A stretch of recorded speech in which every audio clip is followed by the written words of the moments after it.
Hello and welcome to Debate Prep with one and only David. I still don't have the screen share ready for the video, but I'll be sharing that in just a minute. Do you have any like documents you want to share, David?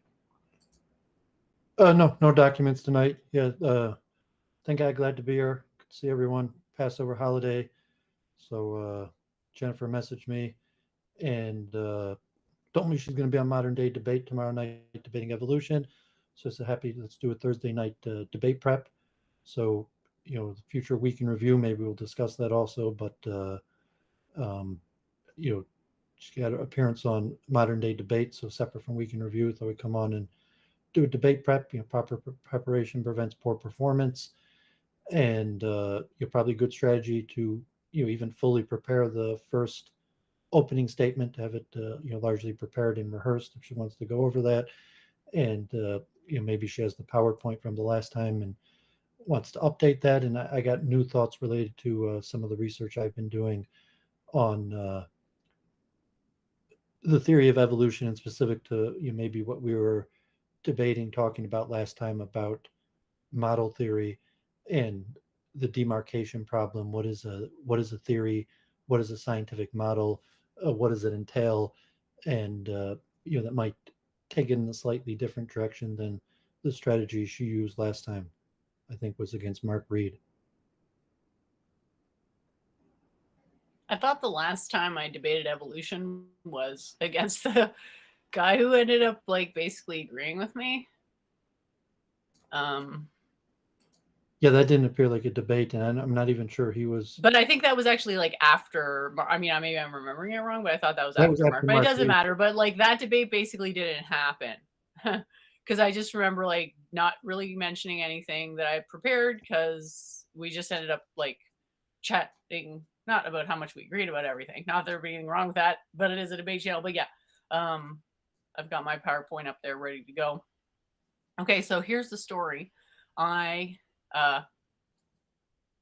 got an email asking me to debate about Mothman, which I never heard of it. I thought it was something to do with some teenagers and killing some friend in a forest. I can't remember, but anyway, I was like going to be the skeptical, you know, opposition. So yeah, I said okay, fine.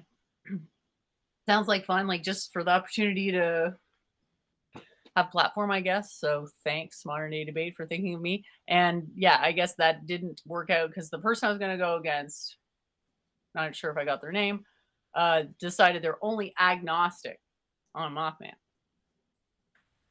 So they threw me a evolution debate on Friday. Yay. And that's what I'll be doing. And they haven't told me who my opponent is. So I'm not sure if it's James doing it or if like James like suddenly got way more disorganized or what. But yeah, it seems quite. It's not this guy Jeremy, or he was the Mothman guy. Well, it would appear he was the Mothman guy due to him being on the. Like I don't know who made that live stream, whatever it is, the one you're looking at. Yeah, the one Um, in the chat, right? It says Mothman debate, doesn't it?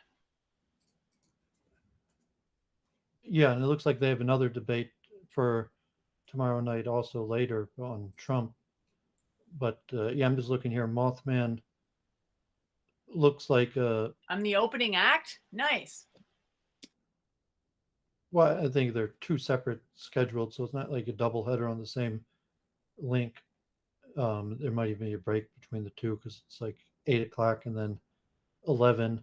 Mothman, something in West Virginia, humanoid creature reportedly seen on for about a year from 1966 to 1977. Um,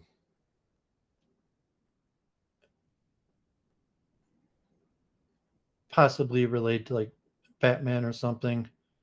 So I, mean, I don't care to research it that much, but it would have been some sort of paranormal phenomenon, witnessing event that presumably, if you would have been the skeptic that you would have said it's unlikely occurred or was, this theoretical Mothman figure that, whatever reason, uh, people believed it was.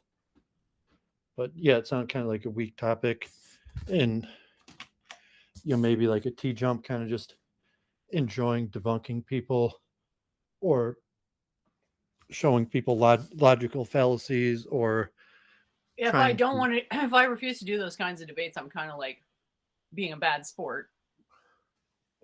Well, I'm not sure. I wouldn't. Yeah, I might. I mean, if they ask, I might have done it, but I'm not saying you shouldn't have done it. But yeah, I mean, it's kind of a weak topic, and evolution. As Daryl's saying, is kind of a very accepted thing. So to this extent, God forbid, you arguing against evolution is kind of like, from the mainstream perspective, like arguing in favor of Mothman or flat Earth. Although the percentages are, and we've discussed this, and we just It's go over not on par with flat Earth, but okay.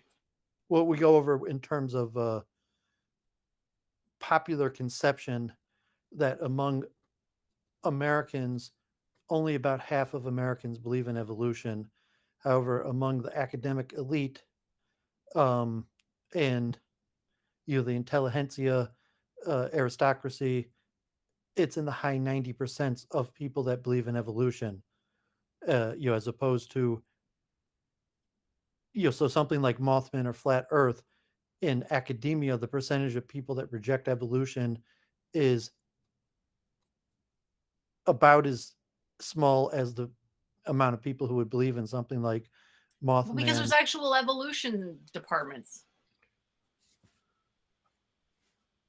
Well, I'm just trying to make a statement of reality, and we went over these facts, the surveys. When I debated JF, I went over these details. I'm just saying that evolution is about even among the masses. However, among academia in university, evolution is overwhelmingly accepted in terms of the high 90%. So you could consider evolutions in the realm of science.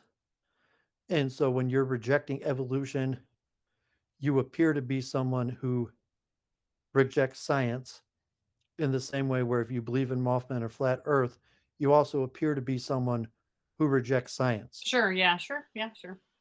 Cool. So that's the so as opposed to arguing against Mothman, where you would have had the chance to be arguing from the perspective of science, and Yeah, I sort of, almost had a debate where I had favorable odds coming into it. Almost. yeah, the evolution is different in the sense that Mothman, um, presumably the masses of people reject it. And I mean, maybe if it was something like UFOs, but if you've seen like polling on something like UFOs, maybe 10-20% of people believe in UFOs. Maybe just a few percent of people believe in Mothman. There might be tens of percent of people that are open to paranormal phenomenon and would hear it out. But your average person, the high 90% is going to reject Mothman, even the people prone to conspiracy people or skeptical of science and the elites that would be sympathetic to at least hearing it out. But yeah, very few people are probably prone to accepting Mothman as opposed to evolution. Even James himself is probably sympathetic towards the rejection of evolution, and the audience might split about 50-50 in terms of a polling of people that at least would, maybe even half the audience would have some skepticism towards evolution, as opposed to in the university department where there'd be very little skepticism towards evolution.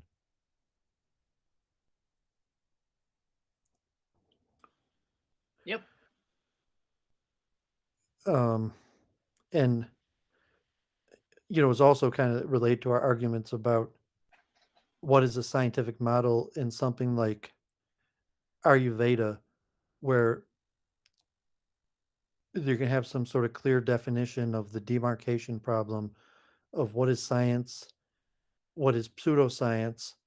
If you're going to take the view to say evolution is not in the purview of science. And like, so I did a lot of streams in the last few weeks. I went, I read like 20 hours worth of material and covered quite a bit on the history of the philosophy of science.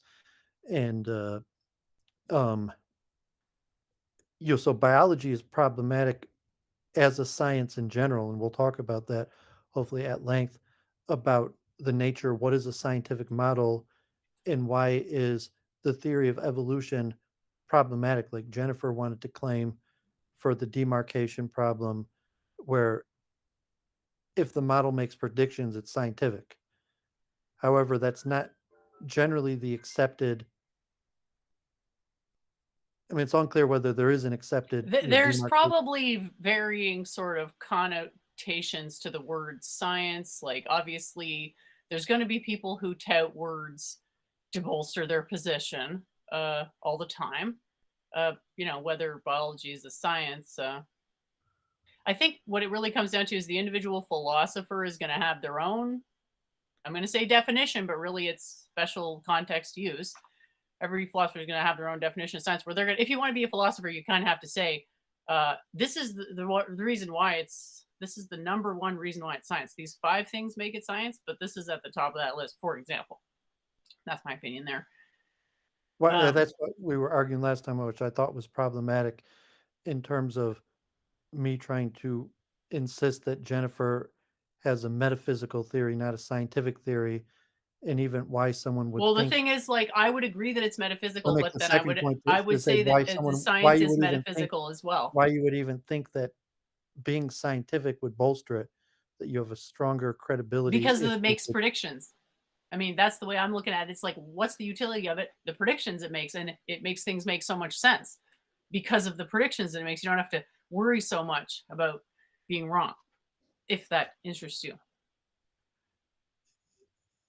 Yeah, but said that's would appear to me that is an inaccurate distinction in terms of demarcation, Yeah, in of terms course, of there's gonna be different domains that are gonna define this slightly differently. Okay, so it's fine. what you're saying, that metaphysical models could make predictions, and making Maybe they predictions can, but I is would just say one. that metaphysics, it doesn't make predictions because you have to, it's metaphysics plus interpretation equals possibly a prediction, or what you might call an enriched description. Um, well, just to clarify this, so I mean, hopefully we could have like one Like, the point of answer to your agreement. question, it just depends on how you define metaphysics. I don't define metaphysics that way, Hopefully but we if could you have want like to, that's one fine. point of agreement to make some sort of progress towards moving on. Is What's the problem if we don't agree? I feel like I'm agreeing with what you're saying and I'm following it all, and it's fine and it's well, helpful. because if we're defining words differently, it's gonna be hard to have a conversation. No, I But don't just think say that's a problem. things Nobody like, defines the words the same. It's just convention. but just saying things like ethics and morality are part of metaphysics. And When did I talk about ethics and morality though? And well, that's not the same as predictions. Yeah, you exactly. didn't, So but it's so saying you've lost me systems now. and even legal systems could be considered part of metaphysics, that legal systems are not scientific, and ethical, political systems, questionably social sciences, and they're predictive. And that then you get questions of fields like economics, of whether economics, you say, well, is it scientific, social science, psychology, and but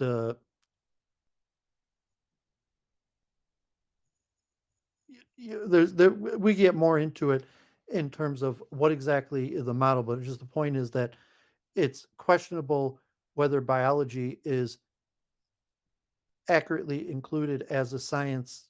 And obviously the theory of evolution is even problematic from a biological theory, than so to say other biological theories, if you're talking something like photosynthesis or the Krebs cycle or genetics as a biological theory, and we'll say, well, those scientific, versus evolution, which is in a different category of biology. And that goes back to the origins of the philosophy of science, which I was doing my program, largely with Kant. And the philosophy of science actually is, even the terminology science is recent. And in Kant's time, it really wasn't even called science. It was still called natural philosophy. Science rises, you were talking like the Vienna Circle.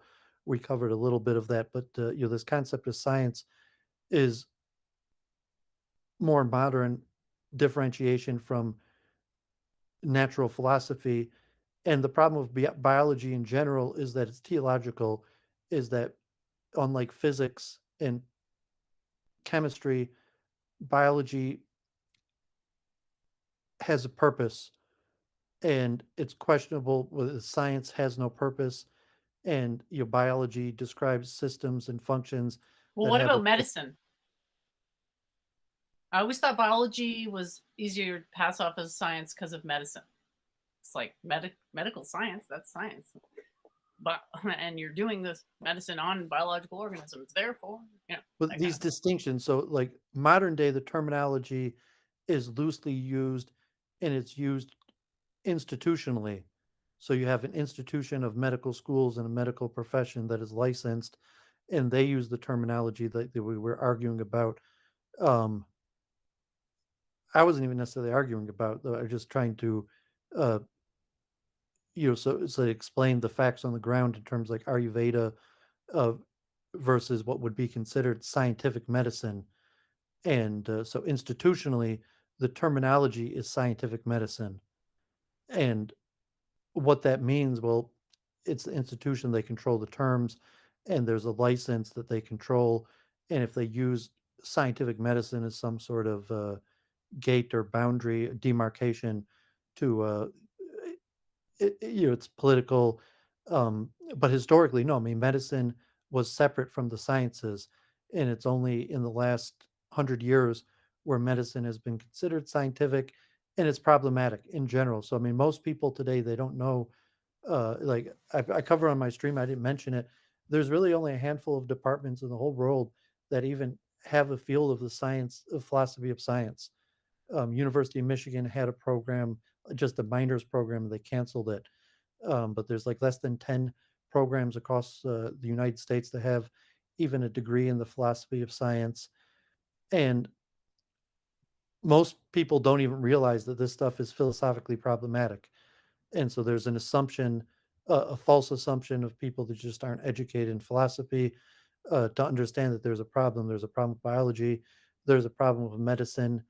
Medicine predates, like the first university medicines, medical schools go back like 900 years. The very first universities were somewhat created around medicine. They all go from theology, and the subdivision would not be accurate to call medicine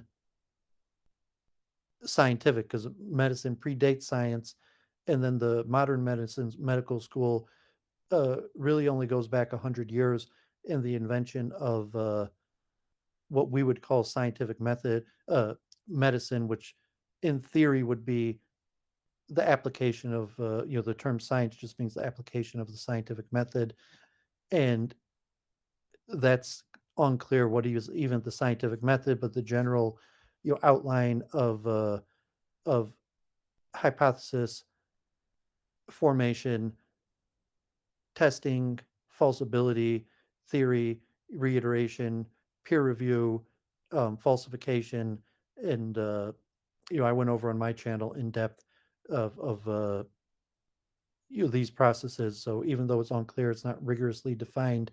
There's many elements that are understood to be part of the scientific method that what makes it science, and predictions is just one of them. You don't need to keep repeating that. Yeah.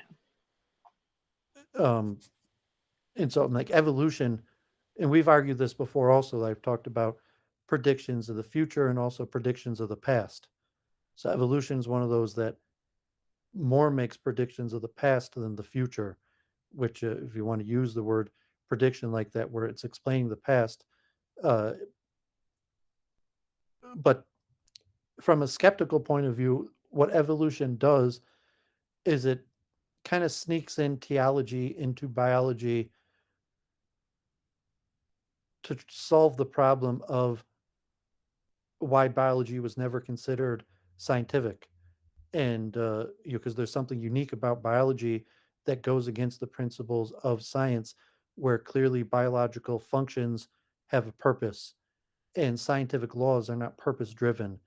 And so the question, what's the origin of that purpose? Um, you have different issues like theology, where there's some sort of dualism, soul driven force that causes the material objects that make up the body to have a purpose, even at the individual level of a cell, something like metabolism, or when you say like the human anatomy, where you have the circulatory system, the lymphatic system, the neural system, skeletal system, skin system, all these various systems that clearly serve a purpose for the organism. But say, where does that purpose arise from the matter? And so evolution kind of sneaks in to say that these purposes are factual, that these biological matter are purpose driven. However, the purpose arises from the random procedure of evolution as opposed to some sort of spiritual explanation for the origin of purpose in biological material.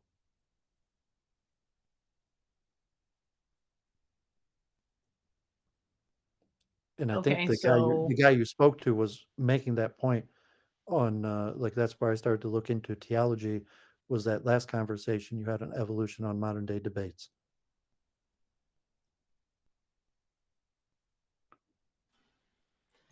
yeah, But the argument comes from Kant, who I mean, even before that in Hobbes and what argument? from the Royal Society, when we went in depth on Week in Review week for months on the Royal Society in the canonization of science, which Ah, started right, around okay. physics, around Newtonian mechanics, and then thermodynamics, and then the conservation of energy to biology. So like biology to some extent enters the sciences about the same time in the mid 1800s. I mean, there's also uh, to some extent biology and um, I think it's Harvey, the circulatory system like predates uh, Newton. So we talk about like the rejection of the Aristotelian system and the ancient system towards the modern system, and focus on like Galileo and Newton. There was other elements happening in biology about the same time. Like I think one of the main one is Harvey and the circulatory system, that the heart pumps blood, that the Roman Galenic Aristotelian system rejected, and the evidence became overwhelming, and also like through the use of human autopsies.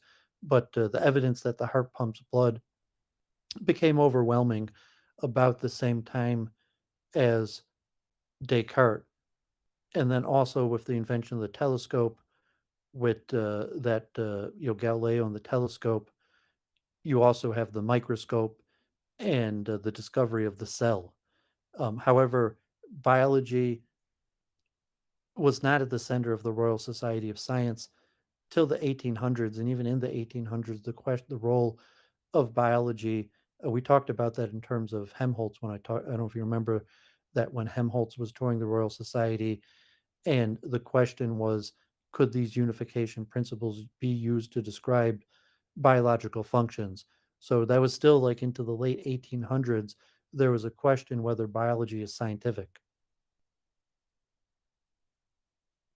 And the concept of scientific medicine doesn't really arise till I think it's the Fletcher report um, in American medicine in like 1910.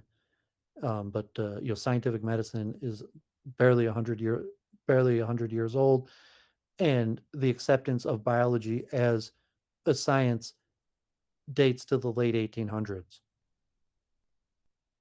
Yeah, I was just trying to account for the folk belief, not through any type of like published literature or anything. I was thinking, why? I mean, to me, it's pretty obvious why people think biology is science is because of the theory of evolution, because of the whole random mutations malarkey.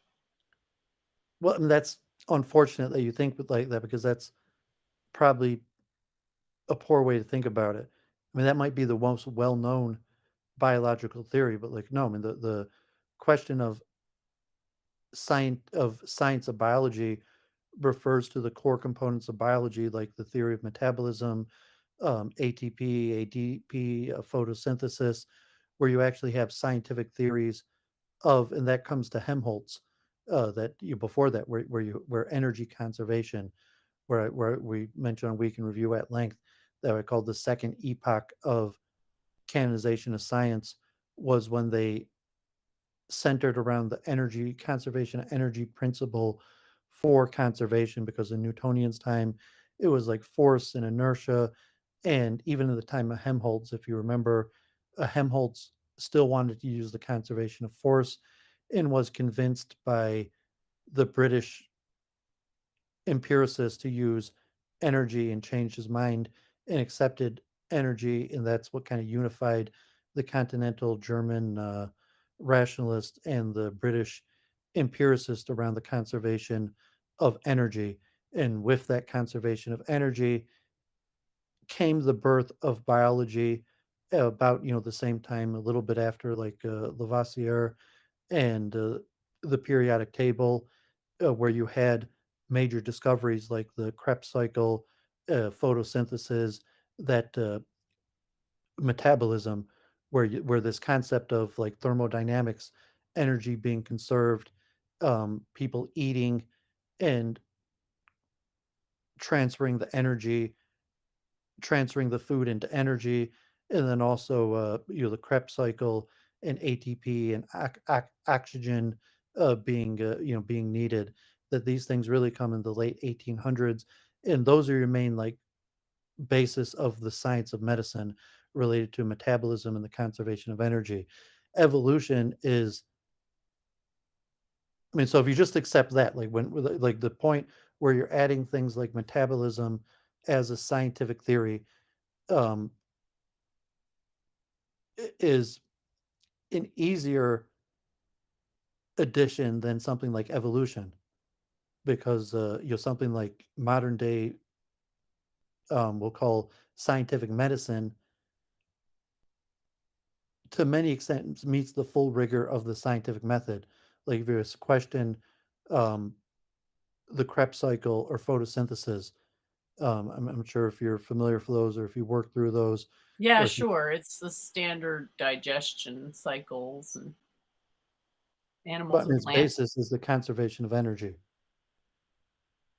Well, I think the basis of the Krebs cycle is understanding the chemicals and all the various Yeah, but see, enzymes the that work basis in of that the Krebs cycle. cycle, the scientific basis of the Krebs cycle It's and photosynthesis is yeah, the I guess you could. It's constant. Yeah, okay. It's a chemical, conservation of more of energy. a chemical understanding of what's going on. Which you could say Well, chemistry is based on the conservation of energy. It's like okay, but it's chemistry that is happening there. um, we say it's science that's happening, and science is reducible to physics. Biology is reducible to chemistry, and chemistry is reducible to physics, and the conservation of energy is a law of physics. So I'm just talking biological, about the Krebs. Sorry, I'm just talking about Krebs cycle and photosynthesis. Those two are described in terms of chemical reactions. Maybe but in terms of photosynthesis now chemical is energy, understood that it's quantum mechanical, so it's a little bit not quite the same. And I guess the quantum mechanical stuff is the quote enzyme. well, it's not even quantum mechanical. It's, Well, I mean, the I mean, even the Royal Society was talking about photosynthesis having quantum mechanical properties. They published that recently. yeah, but I'm saying when it came up, that was predates quantum physics. We're just talking about pure conservation of energy, and we talked about the heat equivalent of mechanical energy, and then you also have the there's six type of energies, right? They're all equivalent under the conservation Um, of energy. That's the claim. and that's mechanical.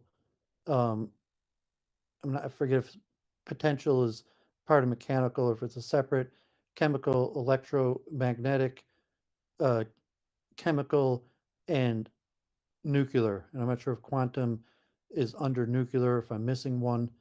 Um, but physics first starts with just Well, there isn't mechanical, really understood to be a quantum force. That's not really a thing. so that's nuclear energy. Well, you could say that the force that, they say that there's a strong and a weak nuclear force that binds the atoms together. But generally, that's not part of mainstream biology. I mean, like a higher level of You're research. talking about conservation of energy. And I was telling you all the forms of energy in it. You can say the Yes, I'm saying forces of nature are forms of energy. the Krebs cycle and photosynthesis does not necessitate nuclear energy. No, of course not. You have That's my whole point. It's chemical energy. so I mean, photosynthesis involves light energy that triggers the photosynthesis. So energy comes from light.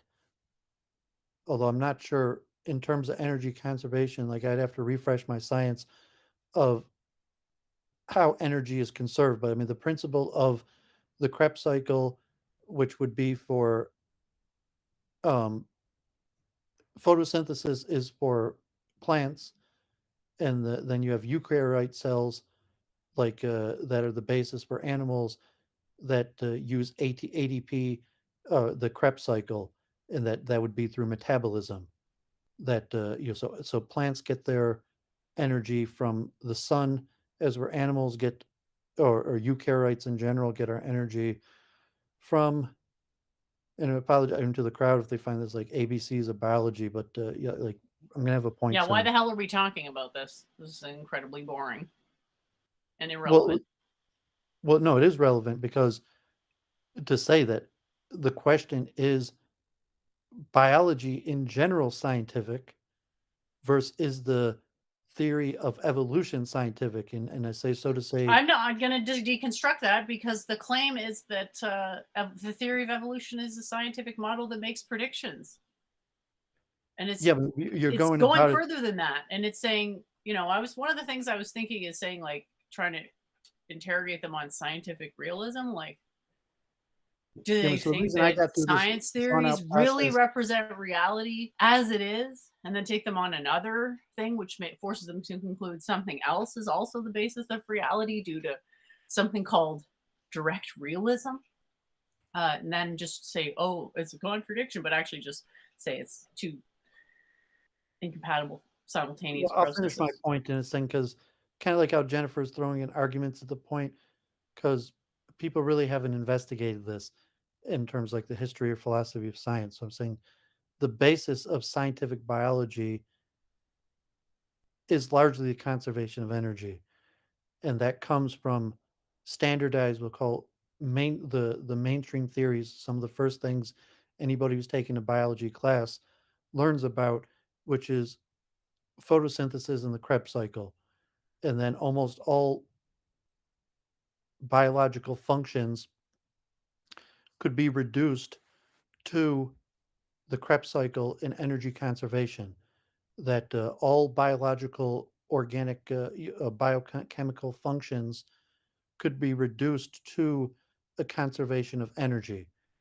And in that sense, those biological theories that could be reduced to conservation of energy through biochemistry are largely considered fully scientific. In scientific medicine, that could be reduced to biochemical functions that obey the conservation of energy are considered fully scientific. Evolution is a step down from that because evolution cannot be, I mean, there's parts of evolution that possibly could, but evolution in generally cannot be reduced to conservation of energy.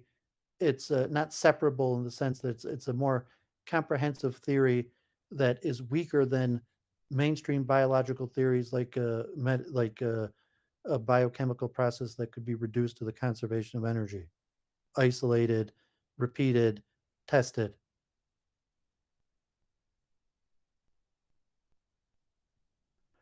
But I mean, got into this diatribe because even mainstream biological functions like metabolism also have a question of their scientific nature because they're teleological in nature, that these theories You want assume. me to make an argument that digestion is teleological, though?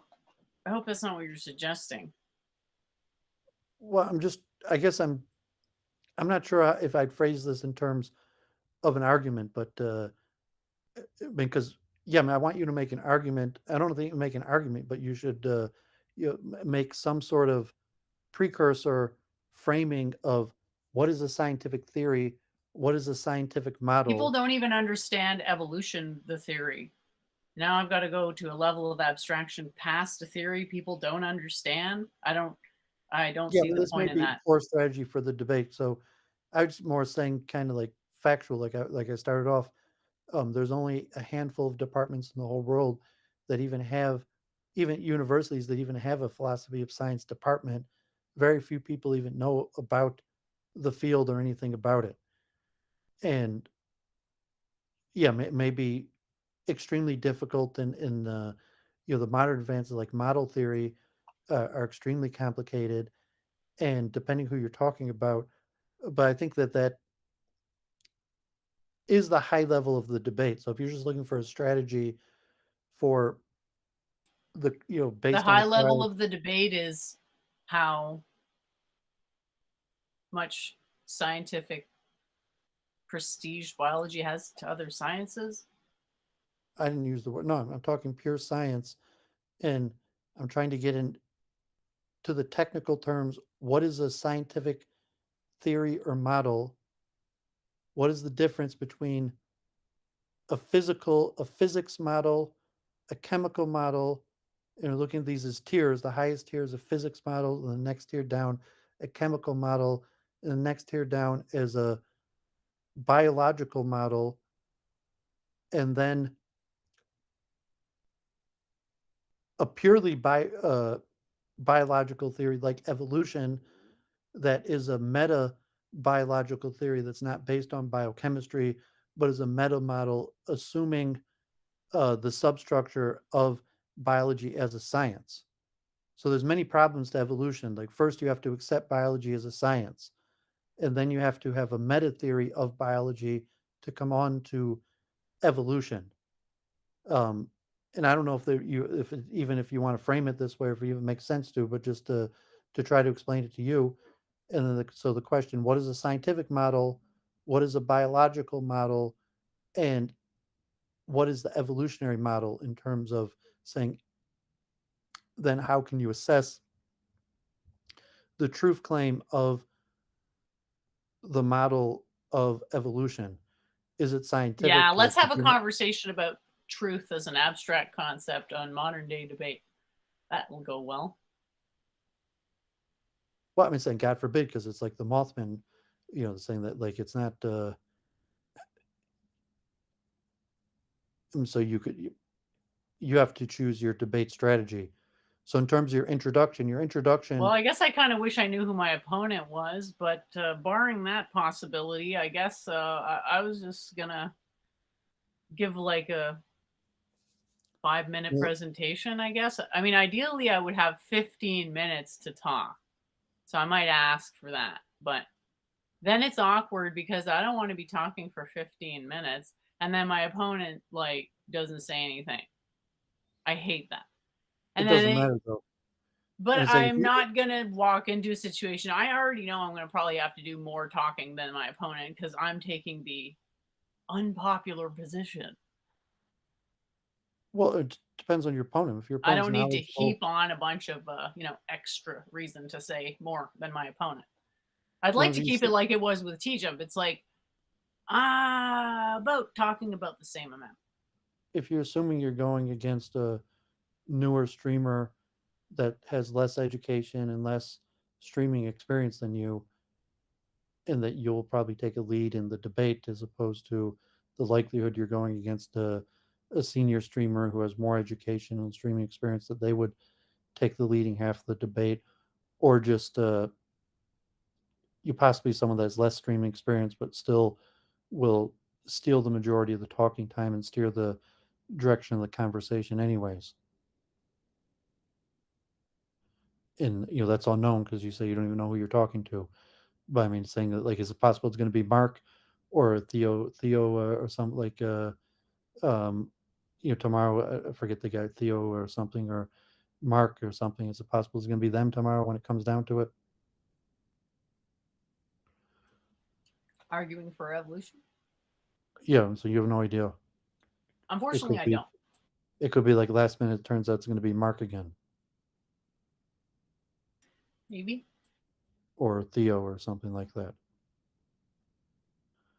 But then it's also possible it could be like the other time where they actually have like someone with like a PhD in biology.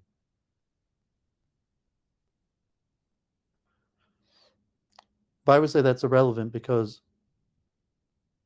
for your opening statement. So your opening statement is your opportunity to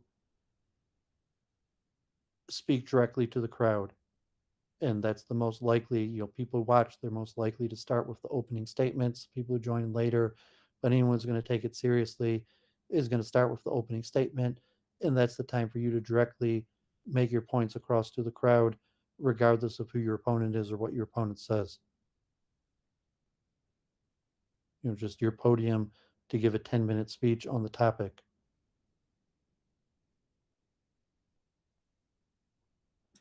Yeah, I guess all I'm doing is arguing against evolution. So just have to like, So if you want to list the frame it problem in a of it. way that benefits your talking points or tries to lead into people being interested in your talking points, that would be your opportunity.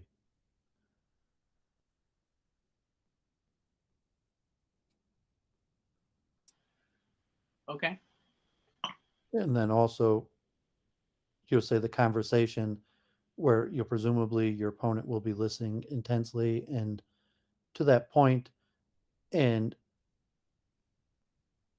the points you include in the opening will give you the most opportunity to lead the conversation and the discussion, that you're saying if you want something in the discussion that you're interested in talking about, it's most likely to be discussed because you clearly state it in your introductory statement. So I was talking about what I find interesting about the debate, and like the philosophy of science angle, and the question, what is a model, what is a theory? And like last time we are talking about, like I said, the problem in biology being that biology necessitates theology, and evolution is somewhat of a theological theory, and the question of what is an accurate scientific model. And if you just want to say, okay, like a scientific theory is just one that makes predictions, and something like the law of gravity or other things that do much more than just make predictions are because they do much more than that, and could be reduced to differential equations and isolated and tested, and various things, that doesn't necessarily make them more of a scientific theory. That say demarcation, if it makes predictions, it's scientific, that's enough for you, and it doesn't make it more Well, scientific. it's more than that, obviously, but I don't want the conversation to come in to how does Jen define science? It's like pretty complicated to go to the full extent of explaining it, but yeah, makes predictions. I basically picked that because I thought, okay, like probably people will agree with that. To argue, on that basis, that the predictions made by this model are not really understood by the scientists and not really accurate, and probably not the best way to explain and interpret and make predictions about the data.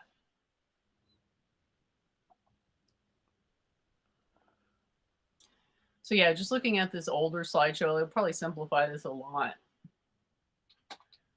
Um, guess I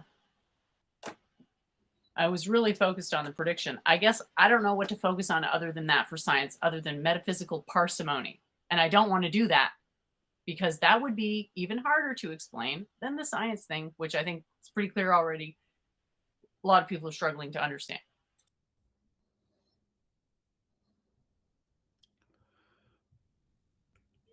Yeah. So if you're looking at like a Popperian model of falsification, where you're just trying to show that evolution could be falsified in there's multiple places where evolution is has a hard time explaining phenomenon, and if you want to claim to be falsified, or evolution is not a proper scientific theory because it's unfalsifiable. Are you asking what I'm Are you asking me if that's what I'm saying, or are you just putting that out there as a hypothetical question? Where you're focusing on predictions, you're saying that the problem with evolution is that If it something's doesn't make unfalsifiable, predictions. it makes all predictions. Therefore, the Well, predictions are indistinguishable. you mean So if something predicts the right answer, but a million cajillion wrong answers, well, you know, it's not so worthwhile, is it? So that's the problem there. the Paul, the Duvid's Paul, all things to all people fallacy.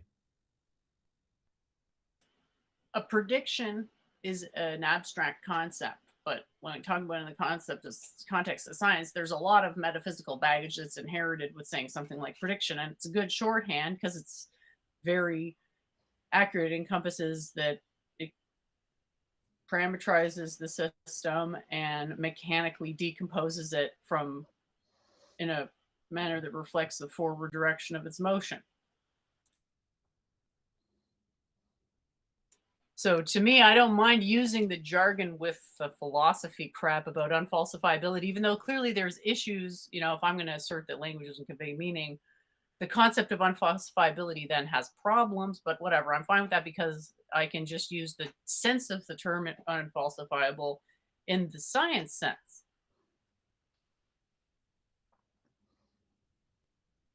So there is something to work with science, and that's matter. So that's why you don't need an ontology for science because the substance of matter is irrelevant in theory if you can just mechanize the process accurately enough. So I call that a predictive model. Now, obviously, I'm not just presupposing math in there. There's a structural requirement for it, but that's my basic idea about that. And when I say something scientific, that's what I'm talking about. Um, and whether evolution fits that, no, it doesn't. Whether it fits some other definition of science, maybe. I don't know that that is going to be something I can get across. What does the Well, audience think? we're arguing last time, I was making the point that being false doesn't make it unscientific. So if you say it's unscientific in terms of the demarcation problem from your sense that it doesn't make predictions, It does make versus, predictions but in a way. you're saying it's scientific, it makes predictions. However, it makes false predictions, and therefore is a false scientific theory. Almost. It And I could be don't know why used to last make time it appeared that predictions. you were arguing that, It like, it could be used to make predictions. It doesn't appear that it is being used to make predictions, but it could, and I have made some. And that's how I know that no one else is doing this, making predictions based on the model, because everybody was just sitting there aghast when what I you're said making this. a distinction that, I mean, you appeared to be arguing against last time, that there's two separate issues. Is it scientific or not? And is it true or false? And saying, well, you're saying, according to your demarcation, if it makes predictions, it's scientific. And then if it makes false predictions, then it's false. So you say it's not scientific because it doesn't make predictions, or you say it's scientific because it makes predictions. However, it makes false predictions, and therefore the theory is false. Making predictions is not a sufficient criterion to be scientific. Making the most accurate predictions given the field, that's the criterion for scientific. Okay. Yeah, but unfortunately, that was what we were arguing The last things time. I can be said, levels of I was saying, like, scientific. Okay. you're confusing scientific with true. So Uh-huh. saying a theory Because is in science, something is true if it's an accurate model. That's the concept of scientific truth. Okay? I get it. I'm using the science relative definition of truth. Okay. Do I need to make that distinction? Is anyone even yeah, gonna I understand think what the you're fuck I'm making saying if I make that distinction? I I'm think not you're sure. making an error that's going to confuse it to say being it's Okay, not well, let's break it down into all the issues that I to have. say Okay, if so it's what are science the issues here? Okay, it's being scientific doesn't mean it's true. Being scientific mean it's a certain type model that could be tested to be accurate. And if it's shown to be false, it doesn't mean that it's shown to be unscientific. It means it's shown to be false. Scientific is a form of the model that could be tested. And if it's proven false, it's a false scientific theory. It's not no longer a scientific. So you have true scientific theories and you have false scientific theories. So in the history of science, you have a whole bunch of theories that people used to believe in, but have been demonstrated to be false. And it doesn't mean that there aren't scientific theories. There's scientific theories that have been discredited, but you want to use, and if you insist on doing it, I mean, yes, you can, but you want to use the term scientific to be exclusive to theories that have been demonstrated to be true and conclude that theories that have been demonstrated false I'm are totally no confused longer here because your scientific. whole truth making criterion to me doesn't exist. And so I'm differentiating, saying scientific I don't know. I'm telling you, I theories don't understand what you're are saying just a at this form point. of a model that could be tested, and if the test yields a negative result, it's a theory that's been falsified. However, it's still a scientific theory. It's a scientific theory that's been falsified. And it doesn't make because it's been falsified doesn't make it no longer scientific. If Really, you you want me say, to die on that hill? You're going to defend that? well, I'm saying, well, that's the hill that, yeah, I'm pretty certain about this. So if you're insisting that a theory that has been falsified is not scientific, I don't know that I want to die on either hill, but I sort of you seem curious to as be to why insisting the that a hell theory you that's want to been focus on such a stupid, irrelevant thing to the debate, which is evolution. because it is relevant. If you're saying two different things, you're saying that evolution is not scientific because it doesn't meet the criteria of a scientific model is a different claim than saying that evolution is false, that it's a scientific theory that meets the criterion of a scientific theory. However, it can and is falsified. So therefore, it's a false scientific theory. So it's a different argument than the claim that evolution is not scientific. You could make both claims. You could claim that I don't think evolution is a proper scientific theory. And even if you try to frame evolution as a proper scientific theory, then I think I could falsify it.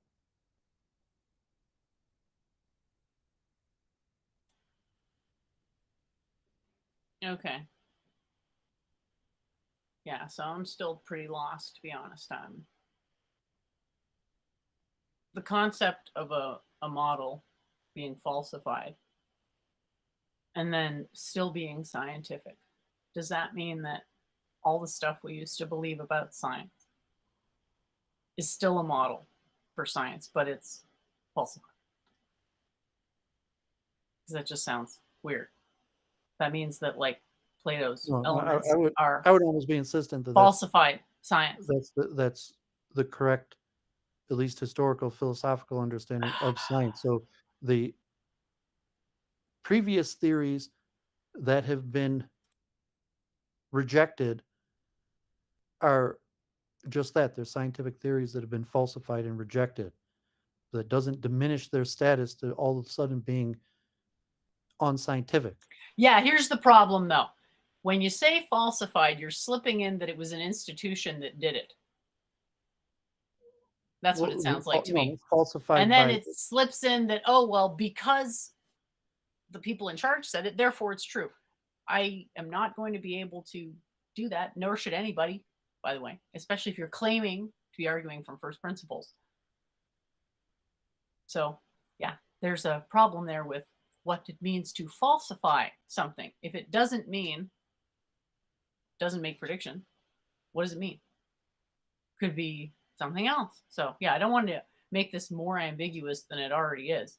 And as far as I'm concerned, you're taking this off in the weeds of your own interest and haven't focused on one single thing that I think is useful for this debate coming up, which is fine. But like, this is not what the modern day debate audience is going to want me to talk about or be able to hear. Like, these concepts are incredibly complicated. I'm not comfortable with people with stating incredibly complicated concepts that people are not going to have any chance to follow along with.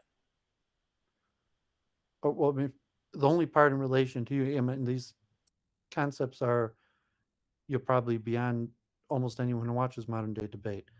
Um, but for your perspective, and make the strong point that there's two separate claims to saying that evolution is not scientific because it doesn't meet the criteria of a scientific model or theory versus saying evolution is a proper scientific theory model. However, it could be falsified. And so I'm just making the distinction that those are two separate arguments, that you could make both of those.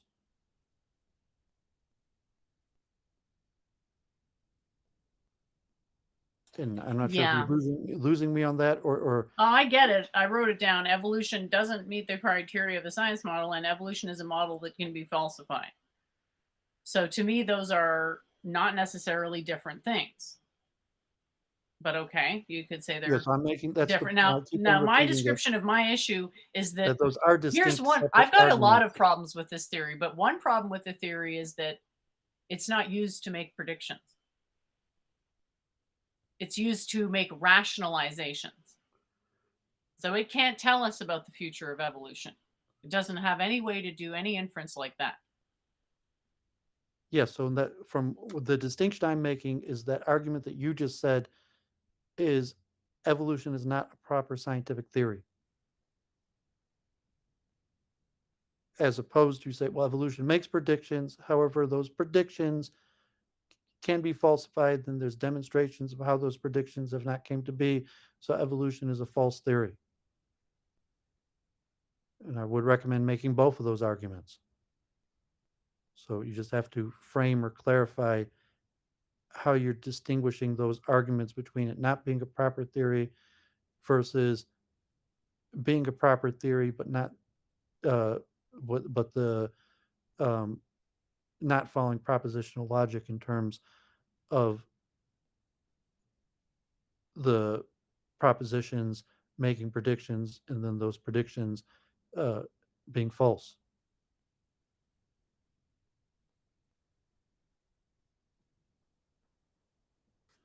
Okay.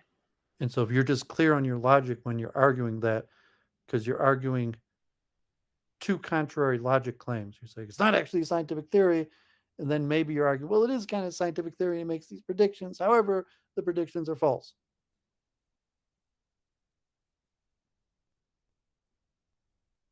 Yeah. And both of So those are in my powerful worldview, arguments that you making should false use, but you shouldn't predictions confuse them. disqualifies you from being a scientific model. So it's a bit confused. It's all a bit confusing, but I get it. Um, Inventing stuff is hard. I think the logic is pretty clear. I mean, it's really not that complicated to say it's not a proper scientific theory because it doesn't meet the minimum criteria of scientific, however you're going to define that. And however, obviously your opponent's going to reject that and say it is a proper scientific theory. And then within that framework that, well, let's say it is a proper scientific theory, um, then you have to falsify it like a proper scientific theory and show that if you're going to go down the model that, well, it's a proper scientific theory, it makes these predictions, however it makes false predictions, or it has logical contradictions. So there's two separate lines of argumentation that you should be clear about. I don't think I would use the word false. I might say incorrect. Incorrect prediction. Yeah, But so I that, mean, but I'm saying that's in the line of assuming that it is a proper scientific theory. what? What are you talking about? Stop cutting me off. You're making me incredibly confused here. I have no idea what you're saying. Because When you're you're arguing that, using terms in a different sense than me. when you're using arguments that makes incorrect predictions,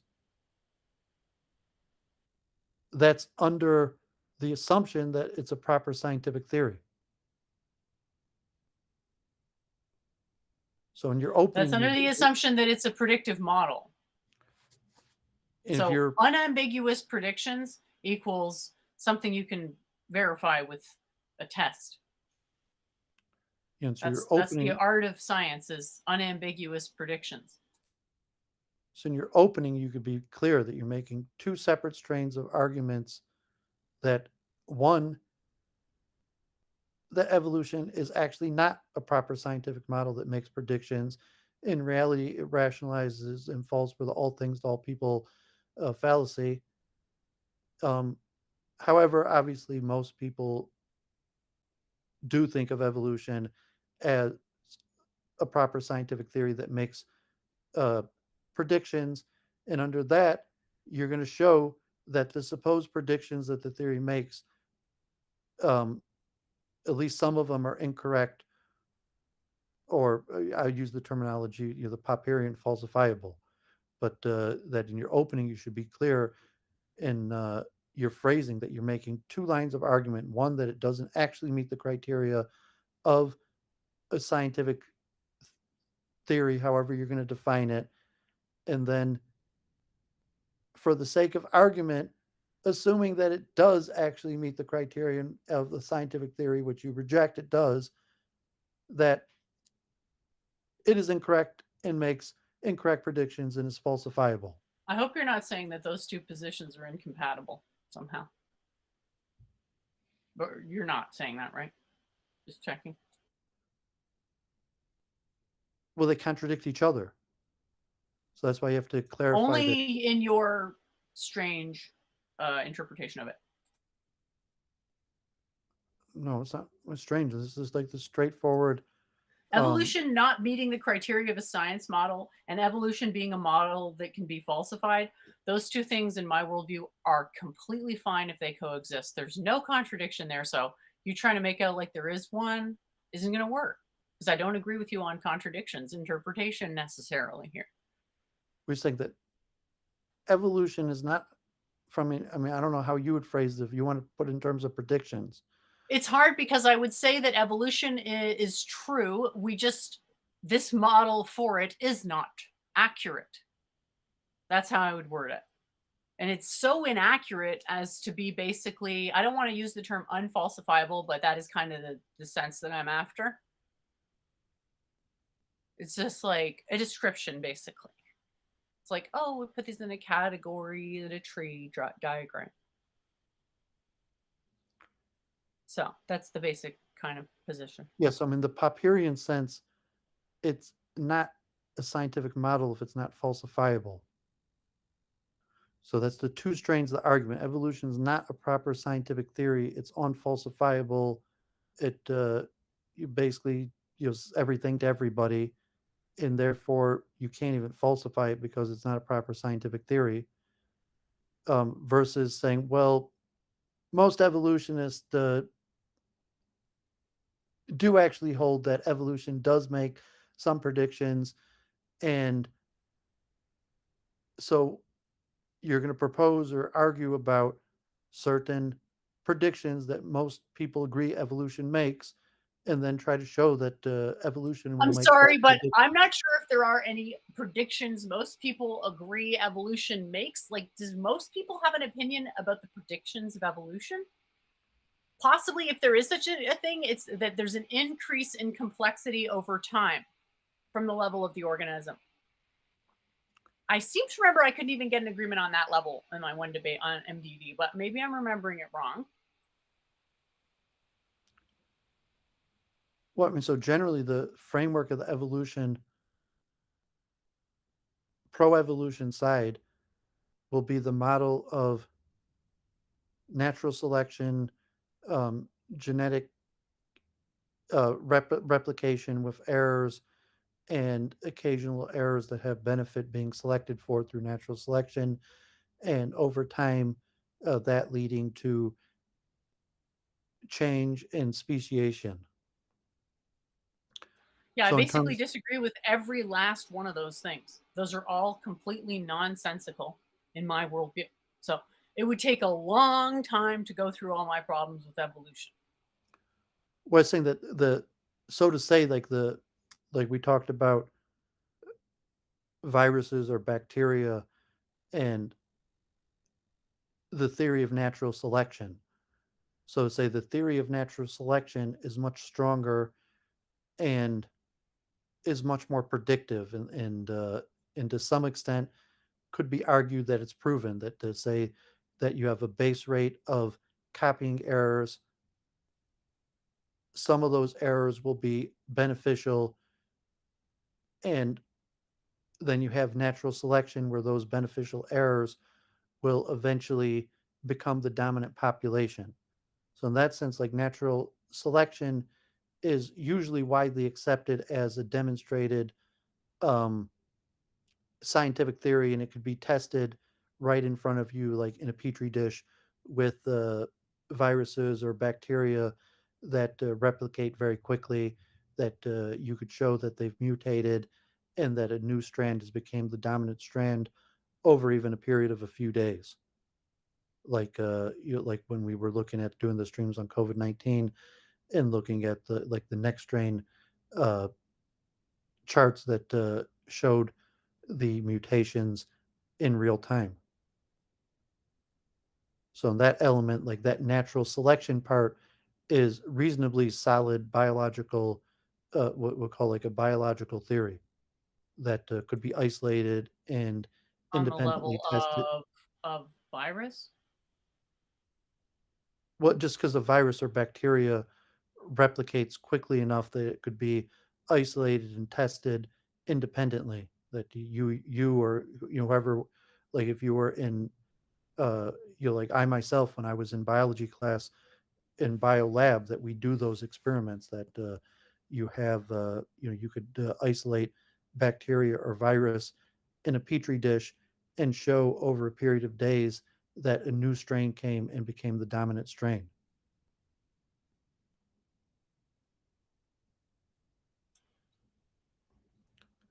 So that What exactly is the point of saying this? was saying that is widely accepted as an accurate predictive scientific model of natural selection, and evolution is extrapolated from natural selection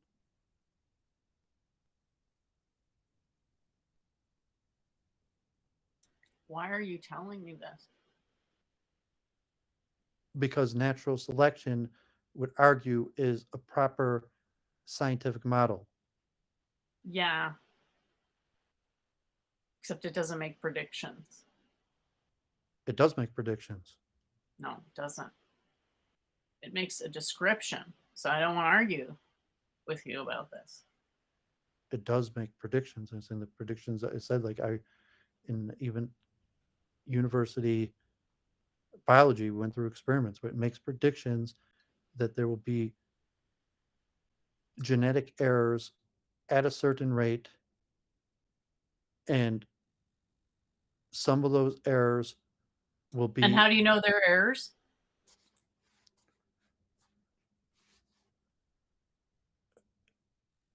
in terms of the entropy replication rate of like 1 in 10,000 uh, errors, because you have the original RNA or DNA strand, and then you have the replicated RNA or DNA strand, and they don't match.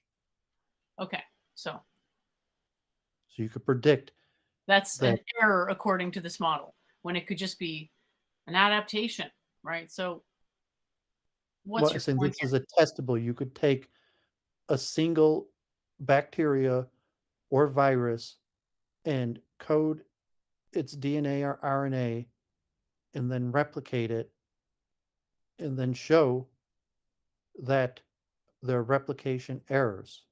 And you even quantify it to a replication rate of around 1 in 10,000. That you're going to have a replication error for about 1 in 10,000 base pairs.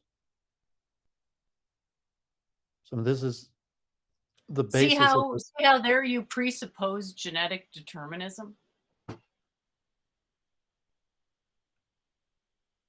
like in You a presuppose that all the information is in the DNA. You're already saying, well, there's a base pair that's different. So therefore, you're presupposing all the information about the organism is in the chemical compounds that constitute it. Well, okay. well, I mean, because that's the extrapolation. No, no, I'm just saying all I did. You're extrapolating what is an added part of the theory, and that's like the Quine Duhem dilemma that I was talking about the last few weeks. The Quine dilemma, where I say, well, no, I mean, unfortunately, all scientific theories have to work in a paradigm that are somewhat circular and self-assuming. But not even with that, and not even say with the question of the purpose of DNA, to just say whether you assume DNA has a purpose or not, to say that there's replication base rate error of about 1 in 10,000 that could be tested, that could be predicted. It's a prediction that there will be a replication error of at a certain rate. And so if you're going to accept the genetic predeterminism that that is eventually going to determine the form and function of the organism, uh, will be a future step into evolution. But just in terms of the pure scientific prediction that there's going to be a base rate error in replication, and that Okay. that could be isolated and tested. And I'm saying I actually performed these The tests. jump is then saying that that has Did an you not take effect on university how the biology? species looks. The jump in logic is between that biological fact and then attributing it to the appearance of the species.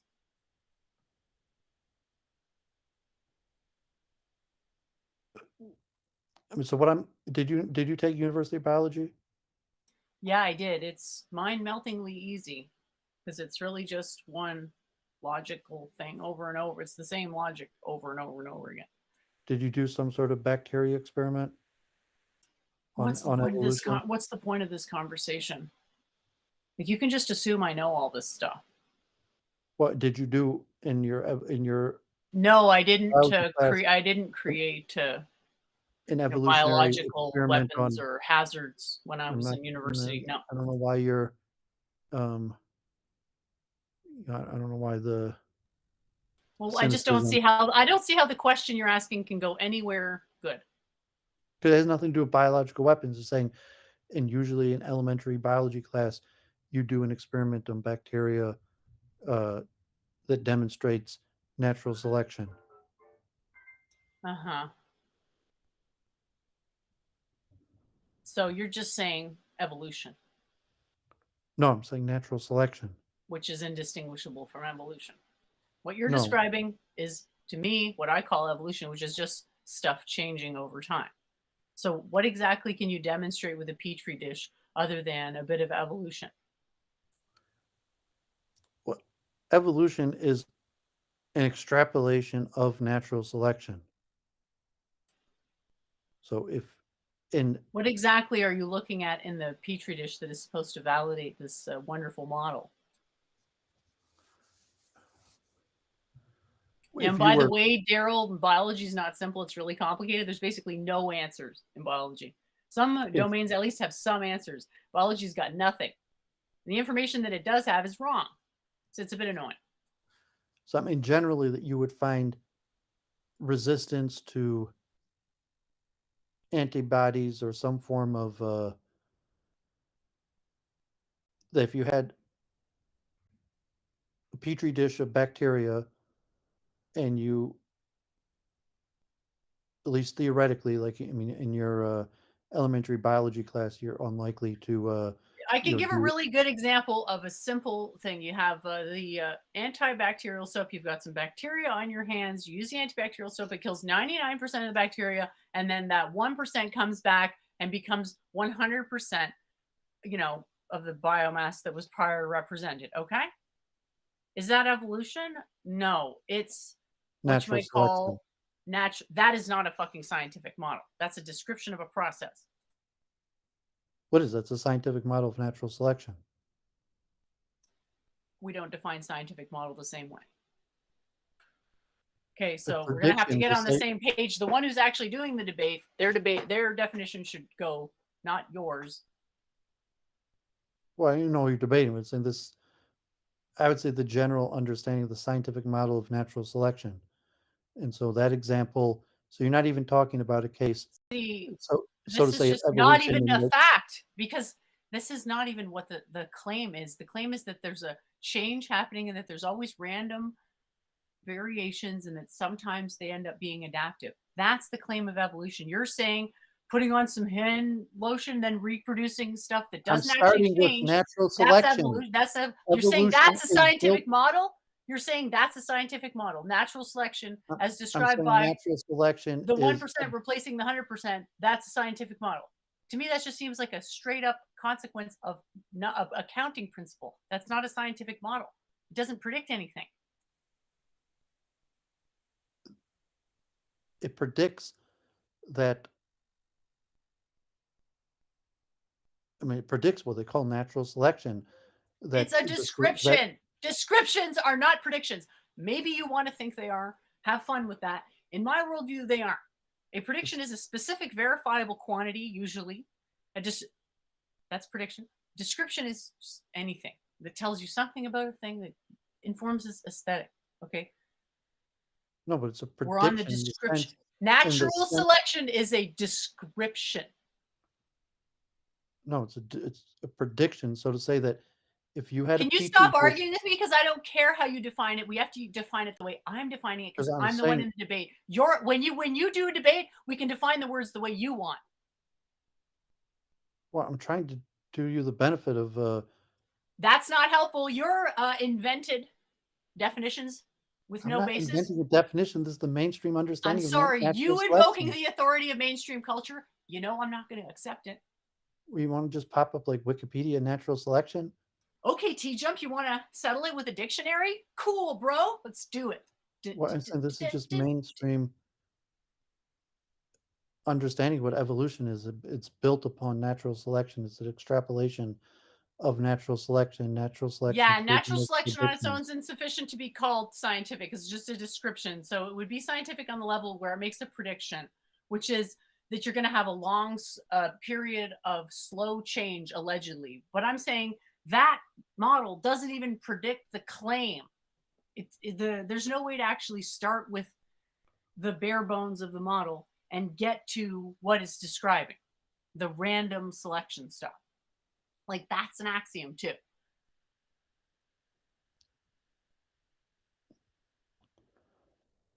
Well, I don't know if we're going to get anywhere then. So, maybe I'll just wish you luck. And I mean, if you want to do your preparatory speech or something, I guess I'll So you listen. just want to basically derail this to your definitions and nothing else? So, like, They're not my definitions. you're claiming to speak for mainstream definition. Okay. Uh, yeah, I'm pretty Yeah. How certain. dare you? Really? How dare you? How I'm pretty honestly certain dare that I you? understand natural selection, evolution. Like I took You biology. said it was scientific. You said natural selection was scientific. It's not, it's a description. But if you want to just call everything scientific, okay, No, I mean, fine. natural selection clearly makes predictions. Sure. I mean, Moving on. you can just keep on repeating yourself, but Yeah, natural you too. selection clearly makes predictions. Yeah, Like so you I go think this sit, is one of the problems is like you just don't know when to move on. Like it's been repeated a bunch of times. Was there anything else you wanted to talk about with regards to actually helping me for this debate?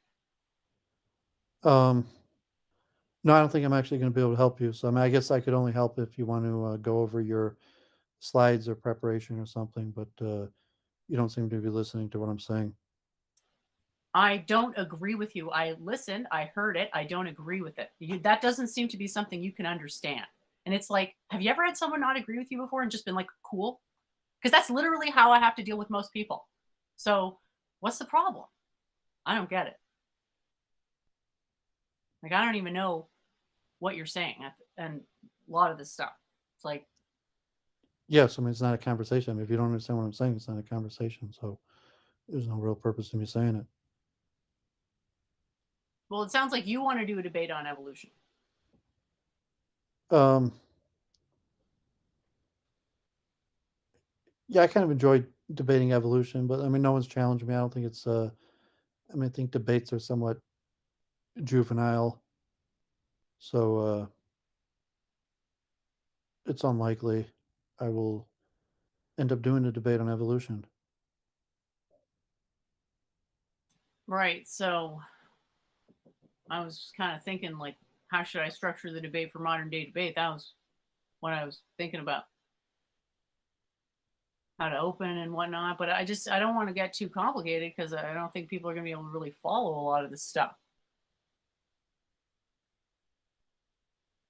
But yeah, you gave me some ideas. So if you, I don't know, if you don't want to keep talking, that's cool. If you want to keep talking, that's cool. But yeah, I don't want to have to argue about whether my definitions are right on stuff. I'm the one who's got to defend the position, right? And it feels like you're trying to get me to take a different position than what I have, and restate my position in a different way that I'm not comfortable doing it. So yeah. Um, yeah, I mean, we're just having a failure to communicate, so and it's just going to reduce into bickering. So yeah, I don't know if you wanted to go over your slides or prepare something, but no, unfortunately, we're having the same failure to communicate, and I'm not really interested in bickering.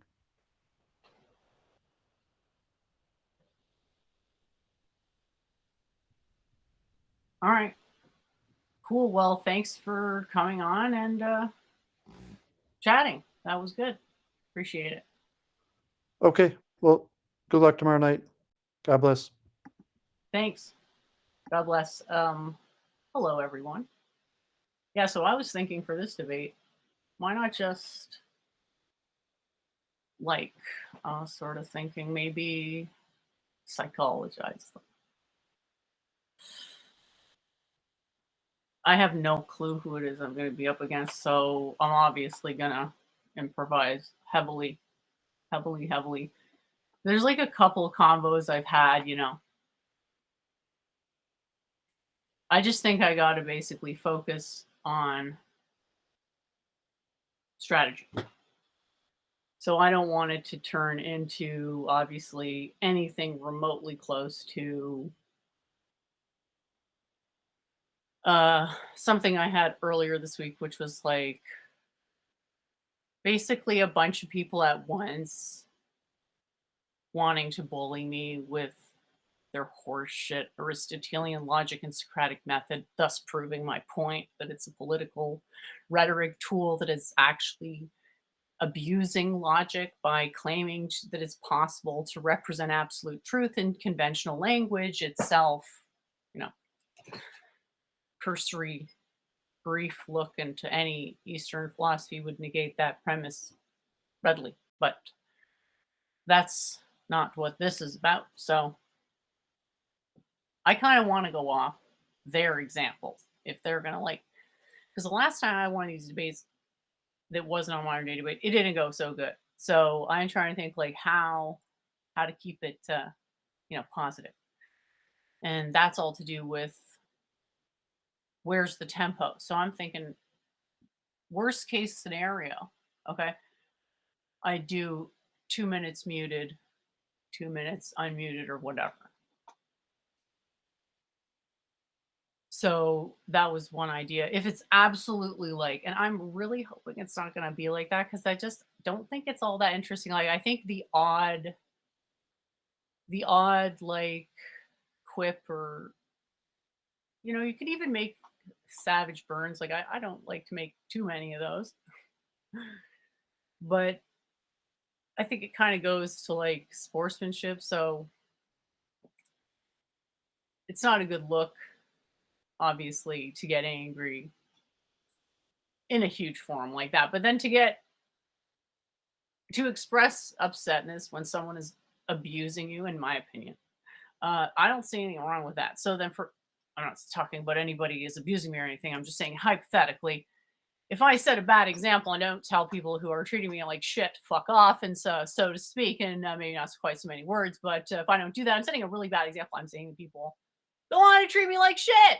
And I don't really want to do that because I'm not really all about that. I'm all about having respectful conversation. And the whole getting brushed off because I'm supposedly this moron who doesn't understand. And you're gonna fucking explain how logic or evolution works to me within 5 minutes. If that's all you're gonna do is a condescending explanation of your dumb memorized horseshit I didn't ask for, rather than actually acknowledging my points, maybe I'll respond in turn. I was thinking in kind that was one possibility to like, not saying I want to dial it up or anything on it because I totally don't. But I was thinking like it's super rude to do that. And I've never, I don't know if I've ever done it, even though I've had horrible exchanges with people where I was actually trying to be as rude as possible. But, as you go on and the perpetual trap door rock bottom cycle continues, you realize there's unfathomable. There's stuff that there's levels of degradation that prior to were unfathomable to you. Yay, learning. So anyway, I want to set a good example, basically. But if I'm getting the sense that somebody wants to vampirically suck my fucking energy to the bone, you know, I might just like launch into a canned lecture. Now the question is, what should the lecture be about? So I was thinking like I was thinking like some sort of short justification for panpsychism, maybe something like that. But basically, cram their own shit down their throat so far that think of your own metaphor. Ask Chat GPT for a fucking answer to the rest of that joke there. So I'm not saying I want that to happen. I'm just like I would really rather play nice because like I'm trying to go for this whole calm vibe thing. And you know, the fact of it is that definitional regrets. Okay, here's the way I see it. If you ask for one definition, you better be happy to park it on that definition till everything's clarified. If you immediately ask for another definition after the first one, I'm suspicious. You got to realize I've run through a lot of these debates and a lot of sadistic vampires out there. If you didn't know that already. Um, so yeah, I don't like to mind read, but at some point you have to do an aggregate analysis of your data and trim the fat, so to speak, not waste time in things that are a lose lose for you. Um, Daryl asks if I'm serious to want to prepare for the debate. Daryl's the only, like, I'm literally the only one serious about wanting to prepare for this debate. Everyone else is just trying to drag it off into their own stuff. Daryl's been screeching the whole time, literally yelling party line at me. Okay. Yeah. It's just like, if I You know how when you were taught about the laws of logic, how you submissively, slavishly ball gargled that and accepted it as the truth from God because you were so broken, the concept of disagreeing with an authority figure was inconceivable. Well, I fucking didn't do that. I held that distance the whole time. Why? Because I'm nice. And I am just not, as a teacher, going to teach someone something that I know is hurtful. So, how does this relate to the debate that I'm having? It doesn't really. The point is that the debate could go in so many different ways. It's really hard to prepare for it. So, Daryl, the problem with presenting an argument for is it would take a very long time to explain. So we have to go into like a bunch of different nuanced kind of topics, like topic one. Okay, what is evolution? Okay, what are we talking about? We say evolution, blah blah. You can go into that discussion, but when you realize, like, when you actually go through it, you realize like what people mean when they say evolution's obvious and we agree on evolution is that, well, there's some different living stuff around before, and then it evolved, and now there's us. They're like, not saying much. We weren't always here, and uh, there was some different else prior. But then there's this sort of couched in assumption that complexity somehow increases. Okay. So, you know, that's where the problems start. Because no matter what possible model you could ever take materialistically to justify this complexity as from, simple to complex life, there are problems attempting to corroborate that with this biological evidence. So, right off the bat, we're on a level of abstraction most people probably can't follow. So, I guess maybe what I could do is just try to like describe. It's not really an argument because like arguments kind of go against my system, man. Because it's like not to be a bitch, you're just not good enough for an argument. No offense, but like that's kind of the way that people look at stuff. So it's like people aren't entitled to arguments, and that's the way it's done, so that people don't get the idea that they can abuse you with the Socratic method and try to suck you dry while you are having a really bad time, and they look on sadistically flicking themselves off. uh, exuberated, presumably. I suppose that presupposes that all of their pleasure circuits haven't been permanently burned out for all time, though. So we'll see. Wave Morpher says some of my intros have been well crafted and prepared. Can't remember which one. Like, thank you very much for saying that. I mean, a lot of it has just been like the evolution debates. I'm always kind of like worried. Not, I don't know. It's always a bit like an open door. And I had this feeling for the last one where it was like, I before the debate, I thought I was going to be debating the other side for no reason, just like memory, what? And then it turned out in the debate that he was agreeing with me, so I should have prepared for it. It's just so wacky that it's. I guess I feel like it could be anyone coming in there.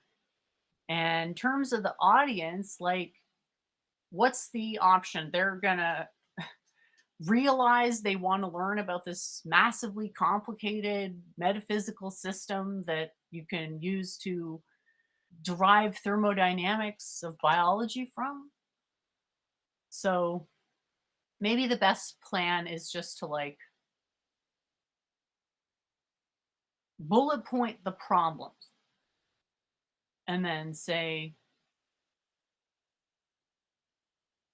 yeah, there's a solution, but given the number of problems here, I'm not going to go into all of them. Obviously, like, you've seen one, uh, whatever, Cartesian error, you've seen them all, but I need to sort of make the point that like this is not going to be resolved on the level of changing one thing. It's paradigm level repositioning of how problems. I don't even like to maybe use that word, but circumstances, situations. What is it in science? Not structure, but I'm not even sure what they call it in science. The place where you're doing the experiment. Like, I'm not even sure if that's actually a distinction. I know apparatus is the scientific. I like to use the word interferometer. And basically, like, what do you think about this? They redefine it so that every single quote scientific device is an interferometer. Okay. And then it's just like, 6 degrees of interferometer. So Daryl says it's evolution's not simple to complex. It's like whatever, but that's what a lot of people. Okay, simple to complex in the sense that we're told that we started out as single-celled organisms. Like, okay, correct me if I'm wrong, but this is, I believe, is the claim of modern evolution that I can trace my ancestry back to a cell, single-celled organism. Sorry. Feel free to correct me on that if that's mistaken. Now, one cell to now, I feel like that's complex, more complex. So, whatever. You may have a point that this is not something that is often said because simple to complex, here's what I'm thinking, presupposes teleology. So I should probably write that down, like the teleology thing, because it is a good segue into religion, which is a good segue into emotions and people making wrong decisions based on emotions. Mark's not feeling the sociopath thing. I understand. I'm not feeling it either.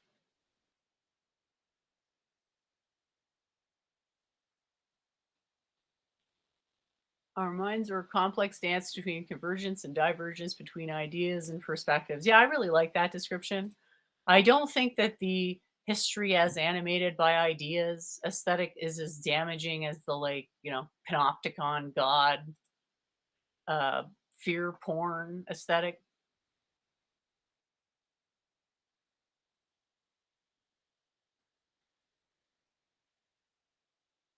Evolution is about fitness to the environment. It doesn't have a direction. Yeah. The direction is towards fitness. But the problem is that that's a description. Okay. It would become a scientific model if you could then say, hey, in the future, it's going to look like this. Okay. So here's an example. Like I'm definitely going to mention carcinization again, or however you say that. Cause like we can like get me to carcinization.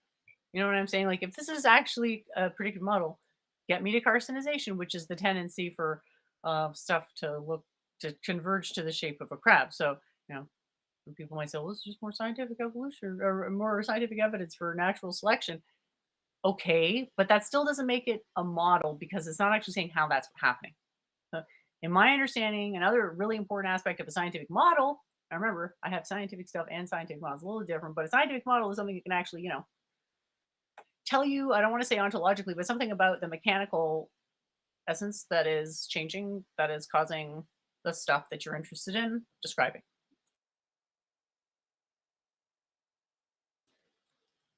So the whole it doesn't have a direction, it's like, okay, well, thanks for letting me know your political talking points. I'm glad that according to your political affiliation, you want people to believe that evolution doesn't have a direction. Have fun with that. So I'm thinking if I can display this model on the screen for a while, that'll be helpful too, because it conveys the idea that the basic structure. Oh, I've got another one. This is so awesome.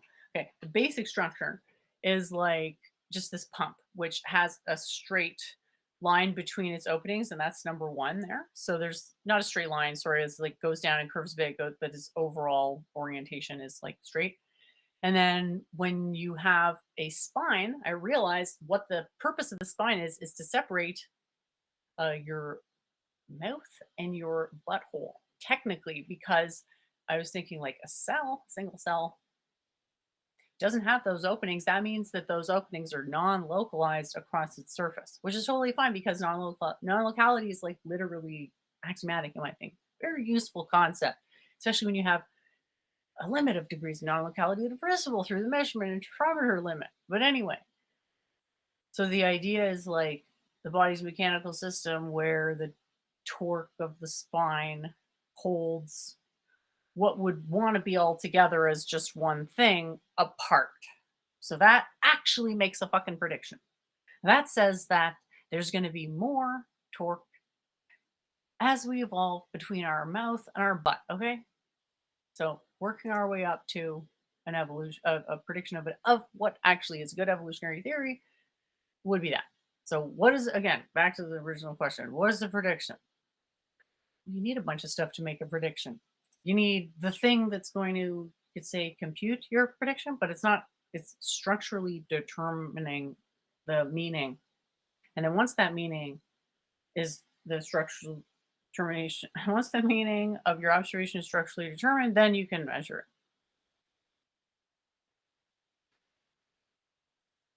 So not all science is physics. Sure, you can have other types of science. Sure, I think like basically any atomism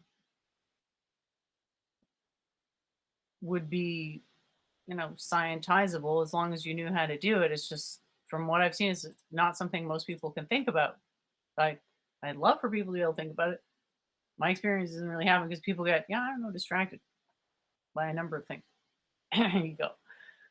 So yeah, the wonderful theory is basically saying evolution is a process of accumulating matter in one place, in one region, in a superposition, which has a greater capacity to think of shape number one as having an internal, like not quite attention, but like an internal desire to remain arranged as it is. It really wants to stay that way. So everything is always returning to it because it is basically the only thing that exists, or whatever. That's so hard to like visualize. But the nice thing is that we can actually see it kind of. I think I could see it. I don't know if other people can too, but yeah, it's like a motion diagram of if you perturb that surface in one place, you'll get a motion that follows along the entire surface and kind of comes back to where it started. And that's where you get your basic peristalsis movement. So it's everything is a fundamentally a thermodynamic interaction and matter. And evolution is basically matter accruing in such a way that it has more internal tension strength or torsion. I'm calling it like torsion field. It's an accumulation of a torsion field, and the evidence of that is basically the force of the separation between your orifices. And with the starting point example being like a cell doesn't even have one, it's got delocalized. And that's another way to kind of talk about structure because the more conditions, the more specific.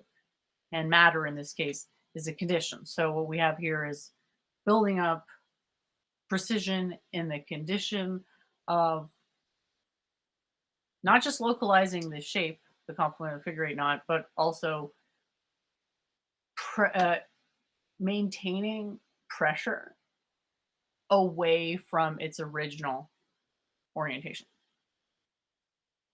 And that you can think of as a deviation. And so it's really helpful for the abstract, theological stuff, which is what mostly is designed for, is to be like it's a metaphor. Once you understand it on the physical level, the metaphysical aspect is, oh yeah, it's like, okay, well that's what entanglement is I have this one example, like, okay, my soul's entangled across my body, and that kind of makes sense. But obviously that's the last thing I want to get on with the show. This is what I want to do with MED is I just want to be like invited back.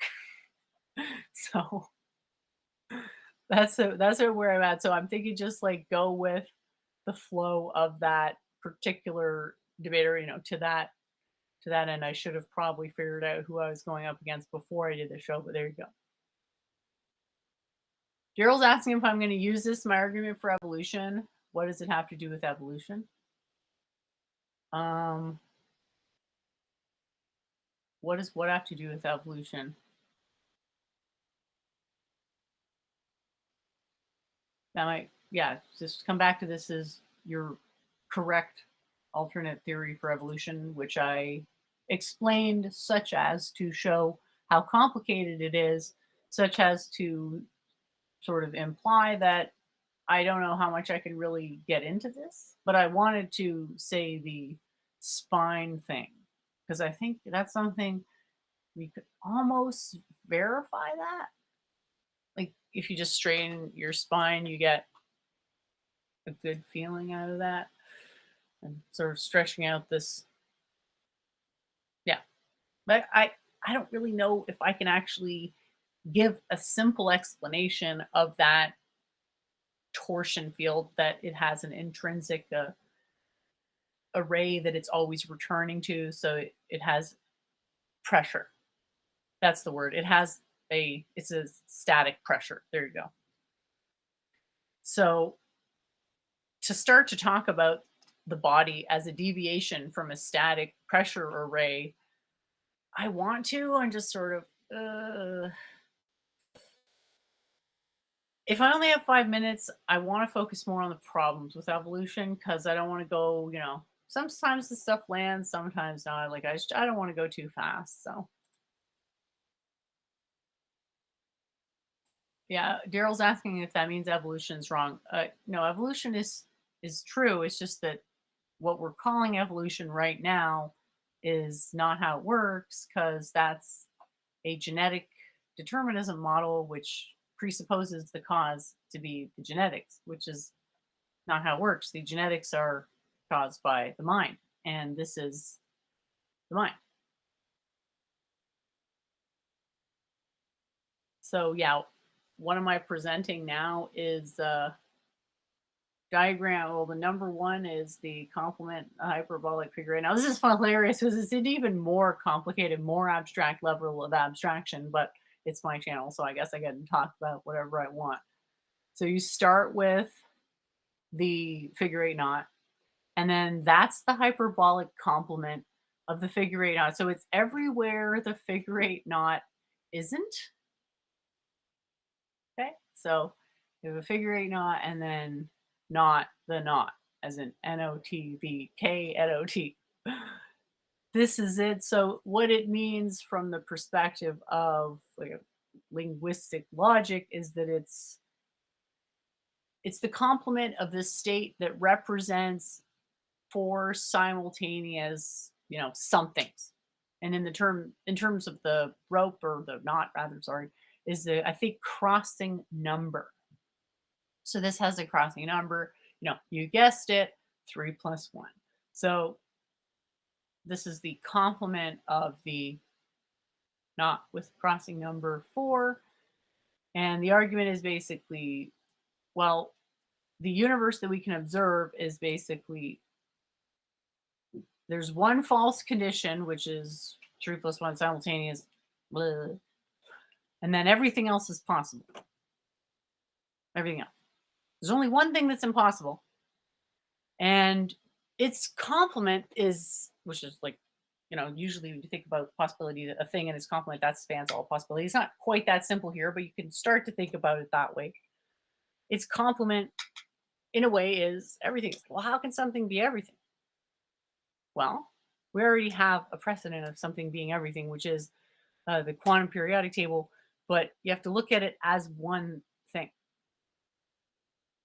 So that's my other thesis, which obviously I'm not going to go into on the show, is that number one is computationally equivalent to the periodic table, which would be really cool because it's like you get 118 out of it's kind of one thing. Like it's one piece of information, I guess. It's not one thing because the knot it does exist in three space as they call it, the Cartesian. Woo. Daryl says it's gonna be a train wreck. Okay, well, if you think it's gonna be a train wreck, hopefully it's not. My whole thing is like, if it's gonna be a train wreck, like there are some situations. Like I had a situation earlier this week. Like I said, it was just like a complete ambush. They were saying stuff that they just decided I was wrong. Like it's so obvious they were coming at it from a theological and political perspective, but it was just like they were gonna fucking crush me and show me just how guilty I was and imbue me with like paralytic self-loathing. And that was what they were gonna do. And I was just like, okay. But the good thing about it was that like I totally pieced out. And I think in the past I would have stuck around for longer and probably said, stuff that just I don't want to say regretted it, but like not as good as it could have been. And I ultimately want to put out like I do believe in broad strokes the idea that we teach people how to treat us. So you kind of like uh you know I think there's problems with like a perfect mirror of what another person is doing if you're even interested in doing that, but like there's whatever. What can you say? Okay, maybe what I'll do is go over my let's see here. I'll just go over whatever I have here. I really think punctuated equilibrium, I mean, as far as a contradiction is a contradiction, like, I was actually so happy I got another terrible discussion, but I was able to clarify some things in the process. Actually, it was a good discussion. I'm just still triggered about this other horrible, horrible, thankfully not very long conversation. Imagine I'm on MDD. Aaron is who I'm debating, and I have 5 minutes for my opening presentation. Thousands of people are watching. My time starts now. Um, yeah, I think I'm just gonna go with a list of problems, and then maybe like 90 seconds describing my answer with let's see here, this one. I just sort of put it out there, not too complicated, but not gonna get into a big discussion because obviously going into like, oh well, number one's the complement of the impossible state, and this is the possible state, and everything's the possible state, and everything's 3 plus 1. Like in the case of evolution, it's just too many steps. So I'm just gonna stick with, you know, 90 seconds, but I'm gonna cram the pimpage of the spinal separation thing. So hopefully people like that. Yeah, like I'm not the type, Daryl, to really do. I don't think I've ever done an on stream prep or like fake intro thing. Like I'm not really able to do that right now. So yeah, just go back to this. If it was gonna be Aaron Ra, I don't know because I'd have to like go and see what kind of questions I want to ask him. But I don't really think I can go in a Socratic quote unquote thing with him. Uh, I guess I would be curious about arguments that people were well disposed towards, especially creationist arguments. I don't know, just it's like I have a penchant for certain kinds of arguments. Um, one of the ones Calvinism. I always find the Calvinism arguments appealing. Structurally, obviously. A punctuated equilibrium is the tendency for, and I should definitely get a picture of this, like an image, but it's the tendency for there to be long periods where there aren't, within the fossil record, much changes. And I think it's called the morphology, but it's just like what the stuff looks like, what the animal looks like. The idea is that evolution by mutation predicts a, well, naive interpretation of it. If you had other conditions, you might be able to alter that, but naively, what that predicts is that more or less you should have a linear increase. Not sorry, not increase, but a linear progress of evolution. Like there should be a little bit of change, another bit of change, another bit of change, another bit of change, and no, no, no, no, no, no, no, no. That's not observed though. So this has to come up with like it's magical thinking. It's like, oh, they eventually all add up. Well, how? Well, they just eventually all add up. So that's magical thinking. So I can sort of focus more or less on just how many steps of fucking magical thinking there are in this. So, or I could just ask like, I could, another thing I thought of, I could ask where consciousness comes from, and then they'll say the brain, and then I'll say where does the brain come from, and then they'll say evolution, and I'll say can you expand on that, and be like no, and then I've just turned them into that what's his name terrible movie maker guy meme. All right, Bob Elvis, if evolution is true, shouldn't the most evolved creatures have fast reproduction times? Well, that's the whole thing. It's like, it's an unspecified problem.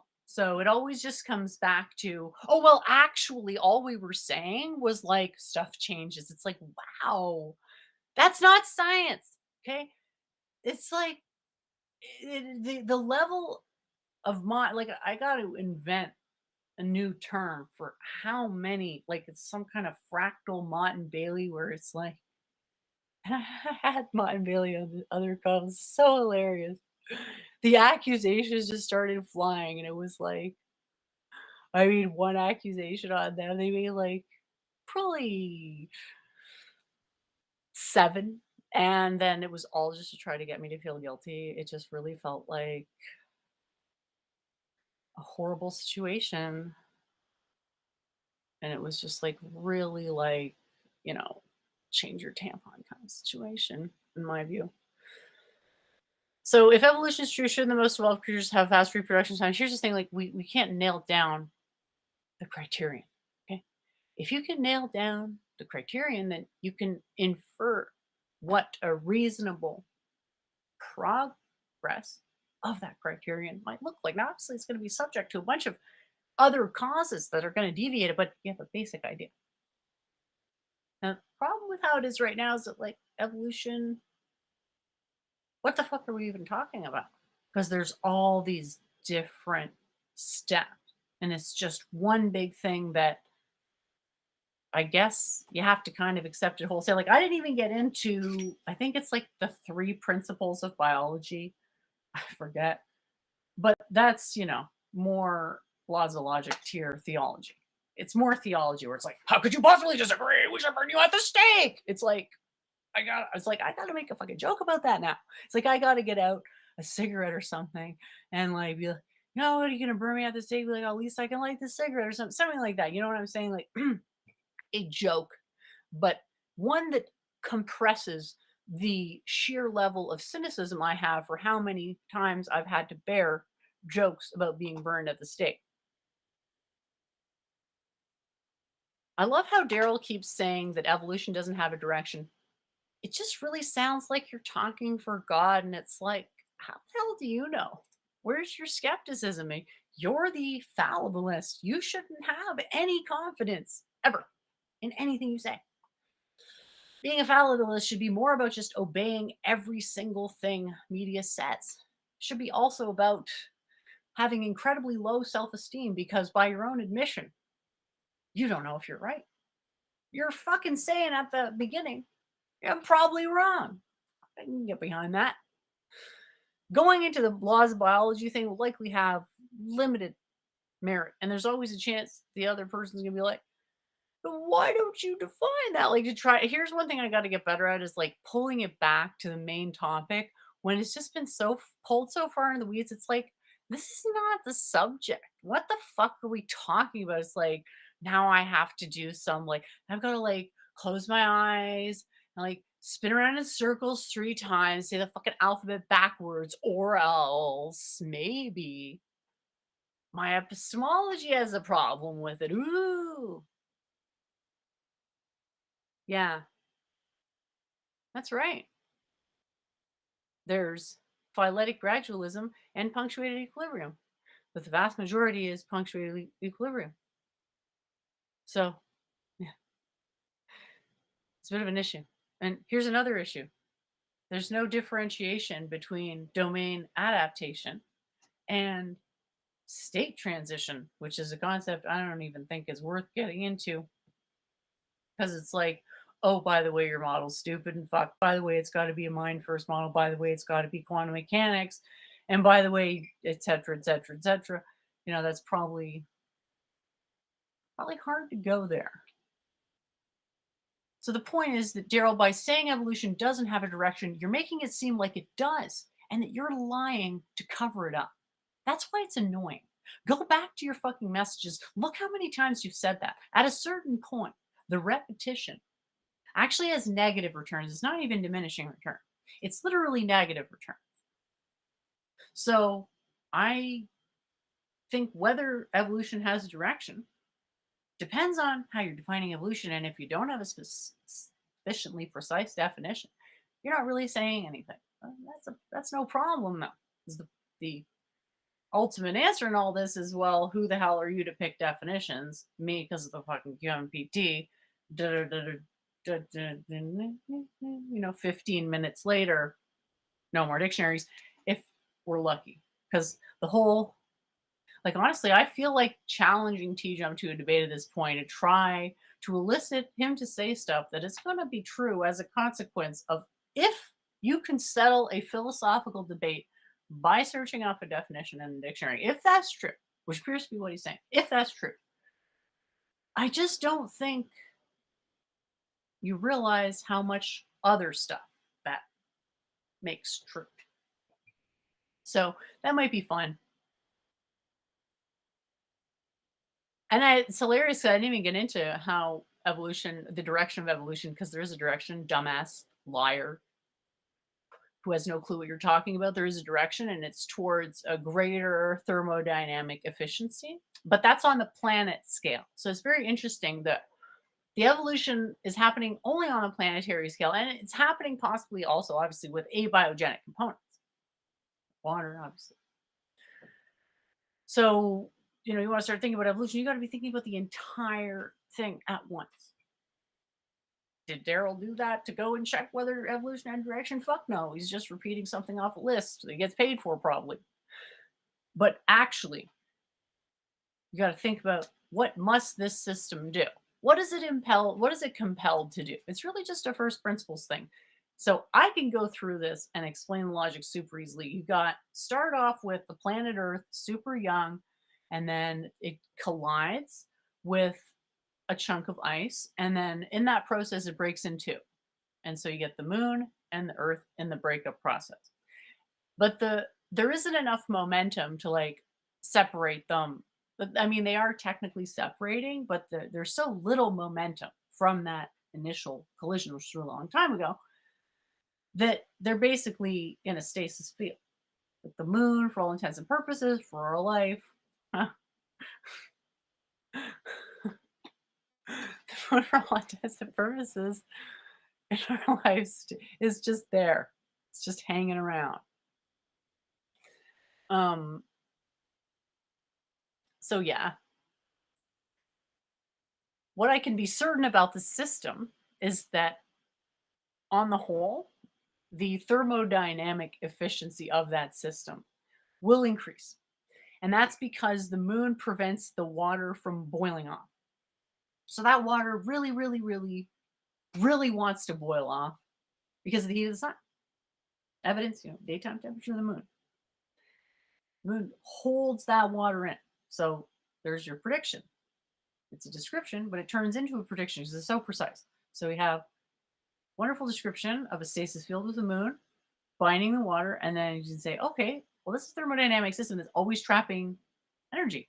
And therefore, by Le Chatelier's principle, it's going to have an easier time breaking down that energy and bring everything into equilibrium. So that means that the process of super high energy sunlight going into nothing just gets, I guess, accelerated for all time, which means that in a lot of cases, you're going to see, and the way that I broke it down, like, to species level, now this is obviously, once you're breaking stuff down to species level, there's going to be some problems with those models because you're presuming separation that isn't necessarily separation to the degree that you're presupposing. Well, let's say that we do, and we go to the species level and say, like, okay, well, within that line, it's going to get more efficient relative to, not the individual species though. Not the individual, relative to the total biomass. So we're not talking about, there will be some connection on the individual level, but really it's at the level of biomass, because we're talking about an aggregate problem that the system basically can't get less efficient at being efficient at breaking down sun. So evolution is true in the sense that it's this top-down lensing effect that breaks off in a bunch of different species. So the truths of evolution in my system occur on the level of the aggregate biomass of a given line of descent. Now, how those lines of descent interact is kind of complicated. I haven't really developed the model that much. And I don't really feel like I want to or need to or should until like there's sufficient interest. And right now, I guess there's no interest. So on my part. But yeah, I mean, obviously, I'm gonna do the physics stuff before I get to the biology stuff. So yeah, humility, Daryl. Humility goes a long way, very long way. Complexity brings energy and reliability costs. It's easier to change simple systems to new conditions than a complex one. Yeah, sure. Uh, that's actually wrong. And the reason for that is that there's no real absolute complexity. There's appearance of complexity, which obviously still means something for there to be an appearance of something. But it's one thing if, to steel man, what I think you're saying is like evolution as it's understood, adaptation, domain adaptation can actually be uh, maladaptive, very maladaptive. Like, for example, the Irish elk that died off because they were selected into having such huge antlers that, due to the evolution of other species, were like outcompeted and basically not able to, like, not fit enough to reproduce. So this fitness thing, well, that's actually predictive. It's not about complexity. We're not really talking about success here. We're just talking about describing a basic process. So, basic process systems that it's an integral system, but that the level it makes sense to parse it on is on descent. So, whatever started and whatever transmuted to something else, that will eventually be more efficient. Approximately, we'll just have more efficient, like, not denser tissue, but basically higher food needs. That's what's all being driven to is higher food needs on the aggregate level. So it's perfectly possible that you go from having like a population of 200, stupid example, way too low, but 200 to like, I don't know, 500. But the 500 individually weren't as able to digest food. So you could look at an individual out of that 500 and be like, well, you're wrong. Evolution's wrong. It's like, no, it's on the aggregate level because now the environment can support 500 of these smaller things versus 200 of the bigger things. Now, at the time, the 200 things, they were adapted to the environment at the time. Then they stopped being adapted because evolution happened.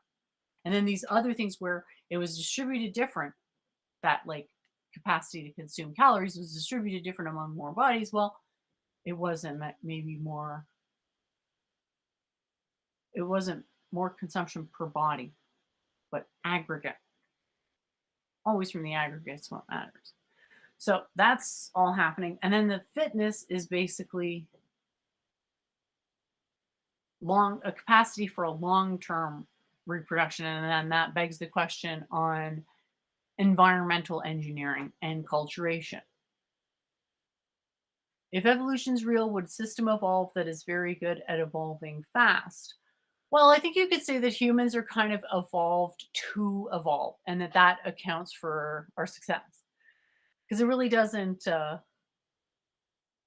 like, evolving to evolve is kind of almost what it means to be smart. Like, I'll go to situation A, evolve into not like literally physically evolving, but having a large capacity for simulation of different possibility, and then adapting yourself to one situation, going to a different situation, still being able to adapt to a different situation.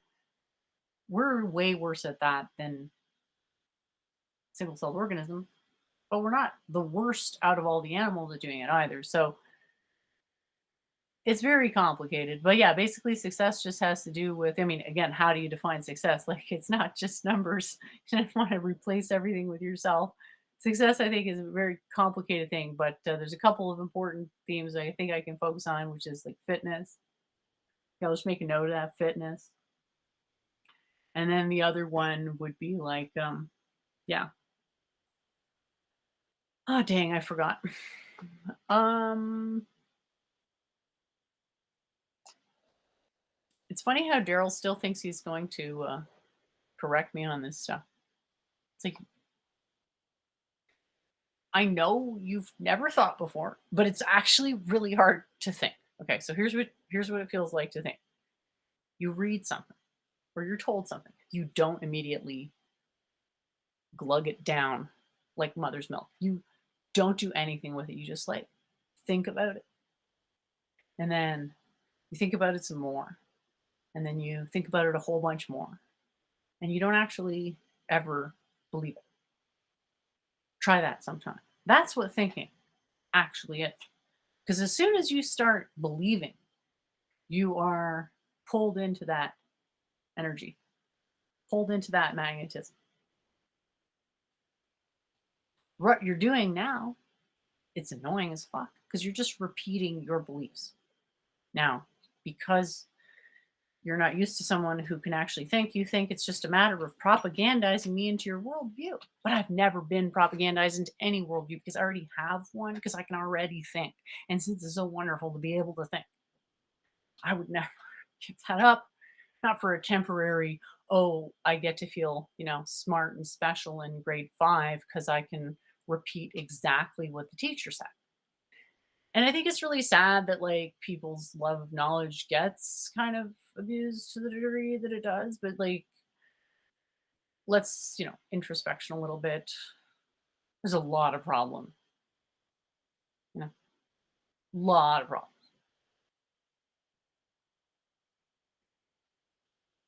I'm definitely gotta like make it clear that I'm not saying that, God did it with a magic wand or anything, but my point is not that evolution doesn't happen just like the way we're describing it. Like maybe I could just say that okay. I don't know if it makes sense to say that I don't think materialistic physics is coherent. If that would be something that people could like accept. Because that's kind of a different argument to say like, well, like it can't be right because it's based in materialism.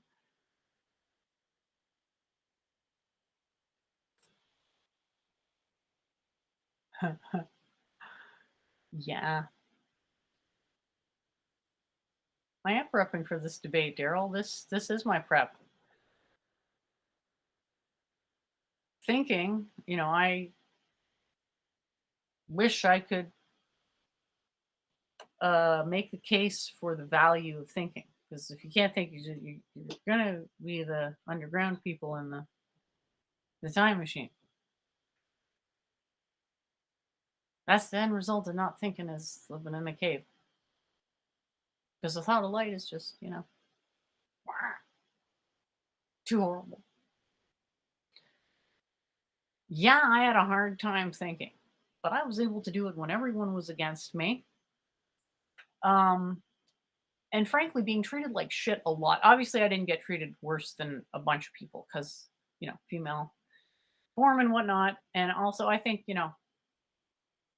I'm not like out to get people or anything. But yeah, it wouldn't have to be like that. You could have a civilization where you're rewarded for thinking, not attacked, where it's encouraged to go and play with new ideas and it's just completely supported in every way possible. Which would, thinking once you're taught how to do it is not that hard. It's hard to make a lifestyle that is completely revolving around the highest form of thinking possible because if you're having a secular life, obviously, like secular stuff is draining and all those demands and stuff. So, yeah, it's, physically possible though. So, once I've done it, it's not as hard to follow along, and it wouldn't even be the same situation. But you have to want it first, and you have to know what you're wanting. And so I would say, like, one thing I want to do for this debate is maybe make the case that, like, the Matrix, where it's like you think you've thought before, Neo, but you've never actually used your brain before. But your brain doesn't actually work consciousness. But like thinking, you are coming into this debate thinking you're going to explain something to me when really you're just lost and confused and reciting stuff you memorized, but thinking has nothing to do with reciting stuff that you memorized. Because when you think, the stuff that you memorize is non linguistic. And that's, I think, where a lot of these problems are coming from. The belief now is that all the knowledge is linguistic when there's actually nothing to be known in language. And in fact, from my research, language obscures knowledge, as far as I can tell.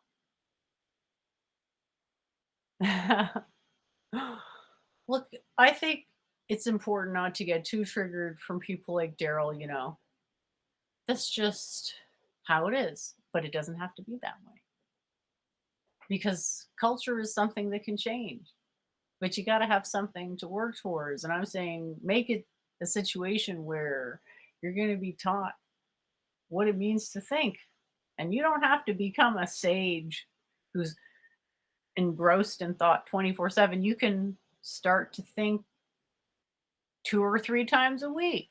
Oh, that's what it feels like. Okay. And realizing that, like, you have to practice it to stay good. I don't know really how it works because to me, not being in a state of fully absorbed awareness is inconceivable for me. But, like, yeah, I'm just thinking, how do I make that point? Like, how do I sell this? Like, and maybe the Matrix metaphor somewhere in there, but like jokingly because it's been overdone.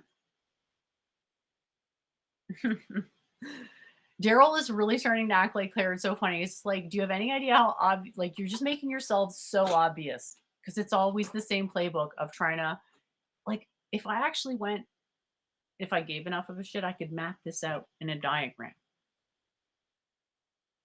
Be nice to people who agree with you, abuse people who don't, and then I could do a little abuse chart. That's not very nice, is it? It's not very nice to abuse people who don't agree with you. And I think a lot of this stuff comes out from language, people believing language can do stuff it can't, you know, like establish certain absolute truths. You can't. Uh, so, yeah, I don't know if I want to get into all that in the debate. I just feel like I'm going to get thrown a curveball that is just like not going to have, I am not going to have any way, shape, or form to actually like prep for this thing. So I guess I'm just kind of thinking, hi, nice to see you. I'm just sort of like improvising, sort of playing around with it a little bit and seeing which I am going to email them obviously after this and say, like, okay, how long and who am I debating? And I should have done that already. I've actually been trying to write my writing thing and it's been going well, but I've been really lost in it, sort of, because it's just keep rewriting and it keeps being terrible. Yeah, definitely, Daryl. If at all you ever reference anything about me that is not strictly the logic of my arguments, it feels like rape. But because I'm so tough, like I can tolerate it, but it isn't pleasant ever, ever to have not my arguments directly addressed, which is pretty much all the time. But like there's a point where it becomes too much abuse. It's like, I'm not such a princess. So I'm just gonna be like, oh my god, I can't talk to anybody because everybody hurts my feelings. But like there's definitely like I always kind of have this, you know, it's a teacher's sort of shorthand where you keep a student in your mind and think like, would I want my students to see me doing this? Or would I, if I was still a student, what would I think of this? So yeah. Basically, Daryl, you've said nothing good this entire time. Now, obviously, I'm a very high standard, but to me, something good would be to understand what I'm saying. And then if you want, you could say something about it that maybe I should highlight, or if there's something wrong with it, or if there's a better way to present it, or basically anything. But like because people don't know how to think, that's not really usually in the cards, and it's just an endless litany of criticism. Oh, and false accusation. And also trying to ascribe motive, which is so hilarious because, like, you wouldn't want this used on you, would you? I always get weirded out when people do stuff that they really probably wouldn't like done to them at all, and then it's like I don't want to say if it's a hobby to then cram people's hypocrisy in certain places, but one could see how that might be a form of satisfaction in an honorless world.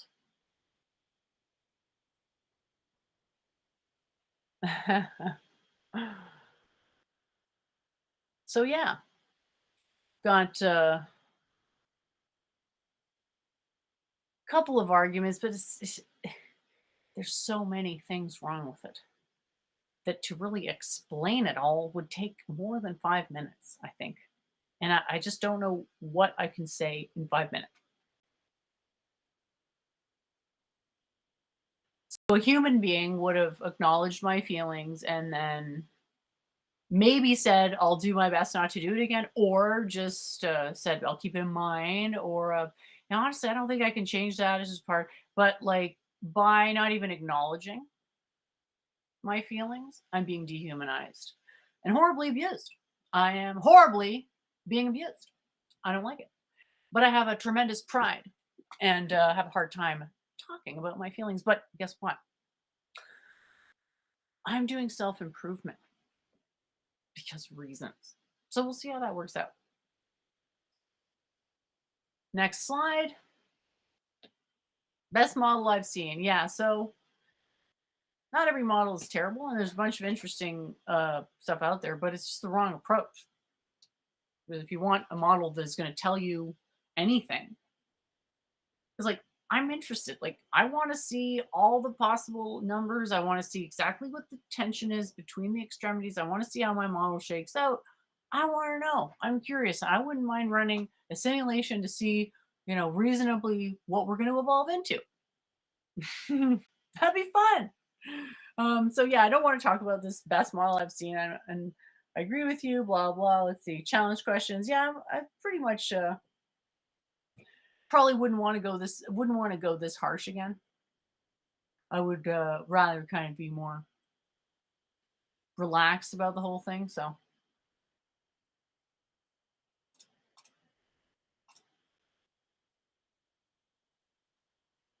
oh yeah, it's fine. What can you do? There's a lot of very spirited people in the chat, but just because some people don't say how they're feeling doesn't mean that they don't have feelings, and doesn't mean a lot of people don't feel a certain way.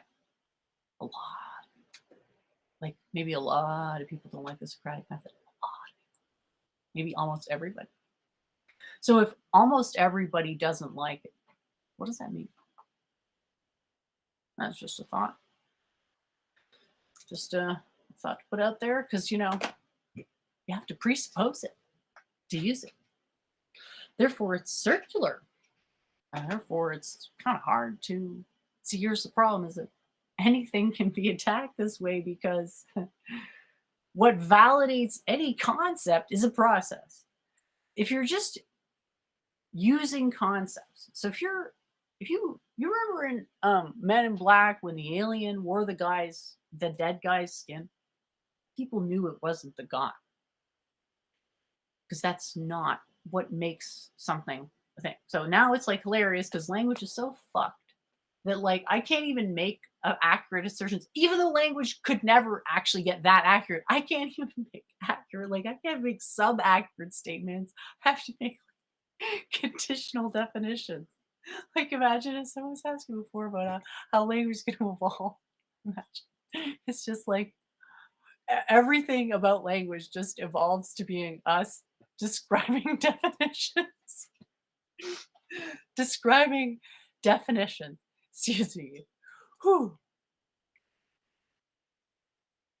Yeah, he really needs to relax, like, maybe he should take a Tai Chi class, or maybe he shouldn't be so arrogant and, presuppose that he is some sort of noble priest of language. Go fuck yourself. You're a bad person. If you think it's your job to tone police people, you're a bad person. Bad person. And this is from the person who's saying that there's no such thing as absolute good and evil in my system. So yeah, be careful. All right. So there's the one. It's like I'm just covering every last thing in this wonderful screen share here. I think I'm still dying about that T jump thing with when he was like, well, you have to look the word up in the dictionary and then okay, basically saying, could you imagine, like, okay, here's what I gotta do. I gotta go undercover as one of, the people who debate to drain your life force for all time. I gotta be like, okay, what's that like? And so I could be like, okay, competition time. What is the absolute zaniest thing I can conclude from stuff's not true unless it's in the dictionary? That means, I mean, that's like you decided to just commit every fallacy at once. But actually, when you realize what the fallacy is, um, it's just substantiation. That's the fallacy. But once you realize, oh, it's every fallacy everyone's ever made for all time is just substantiation. Okay, I get it, and I get why it's so important to have to talk about conventional definitions versus, starting to edge closer to absolute definitions and why that's non-trivial and why you can't agree on definitions. And so the point, you could argue the point of a debate is to settle definitions, but so much more than that. And that's why debates aren't really obviously going to work until they're coherent to the point where it's like you actually have to have something to disagree on. If the other person doesn't understand you, which is likely going to be the case, and sadly, that's on me. I don't make the rules as to how complicated physics ought to be, right? Just sort of showing what's necessary. But yeah,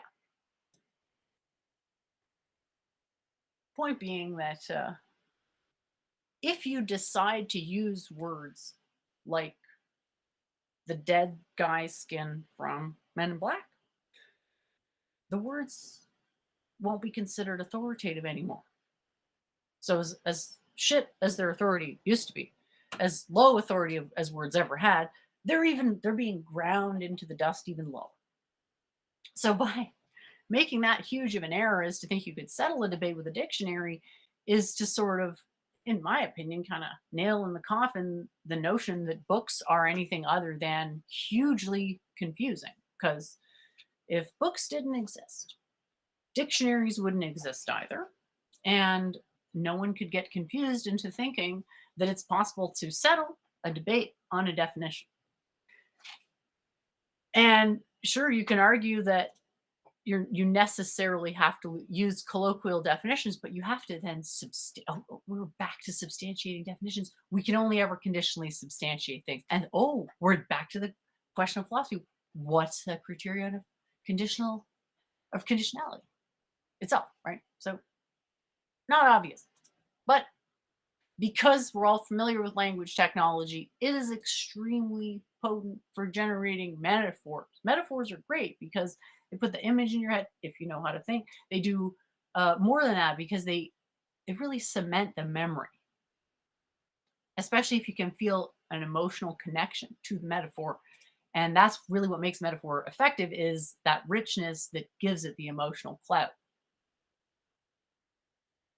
So it's just really hilarious that people are so stuck on, like, they're at this point, like, oh, we gotta just prove that language doesn't convey meaning. It's like, just understand what the non-linguistic meaning conveyance is. Because remember, there's no absolute meaning. And obviously can't get into that on the show because that's way too confusing. But okay, think of it like this: like it's all illusions, but there's degrees of like the illusions are kind of stacked like lenses, and they have degrees of resolution. That doesn't mean everything is suddenly not an illusion. It's still an illusion, but now it's a structured illusion. And so the least or the most resolved portion of the illusion is, well, whatever the not illusion is, substance, right? So we tend to believe in substance when really what it is this superposition of illusions, that because the illusions aren't equally as resolved, we can model them as being increasing degrees of substantiation. But then when we try to extrapolate those increasing degrees of substantiation to an absolute meaning, you can't do it. So that's why I say, like, you got to get into metaphysics at that point. You got to understand, at least to some degree, that philosophy is about, among other things, not defining words, because words define themselves because they're conventions. Okay, a chair just was a convention, and it became named chair. We didn't need to think of a chair as a name. It just happened. Philosophy is not about describing things as they are. It's about putting things together in such ways that they make sense as much as possible. So the idea is that the chair in philosophy can be used as a metaphor for something else, but you have to know what the for something else is. And until you know how to think, that is not possible. So there's my pitch. I hope we can value thinking, reasoning, and as you can see, I am pretty much repeating myself. And I've got even this thing in science, so I'll probably wrap it up soon. And that's what I had for my last one. But I think I'm pretty ready, and I hope everyone will tune in. And yeah, we'll see you tomorrow. Not sure if we'll have an after show or what, but yeah, thanks for the input, and thanks, David, for participating.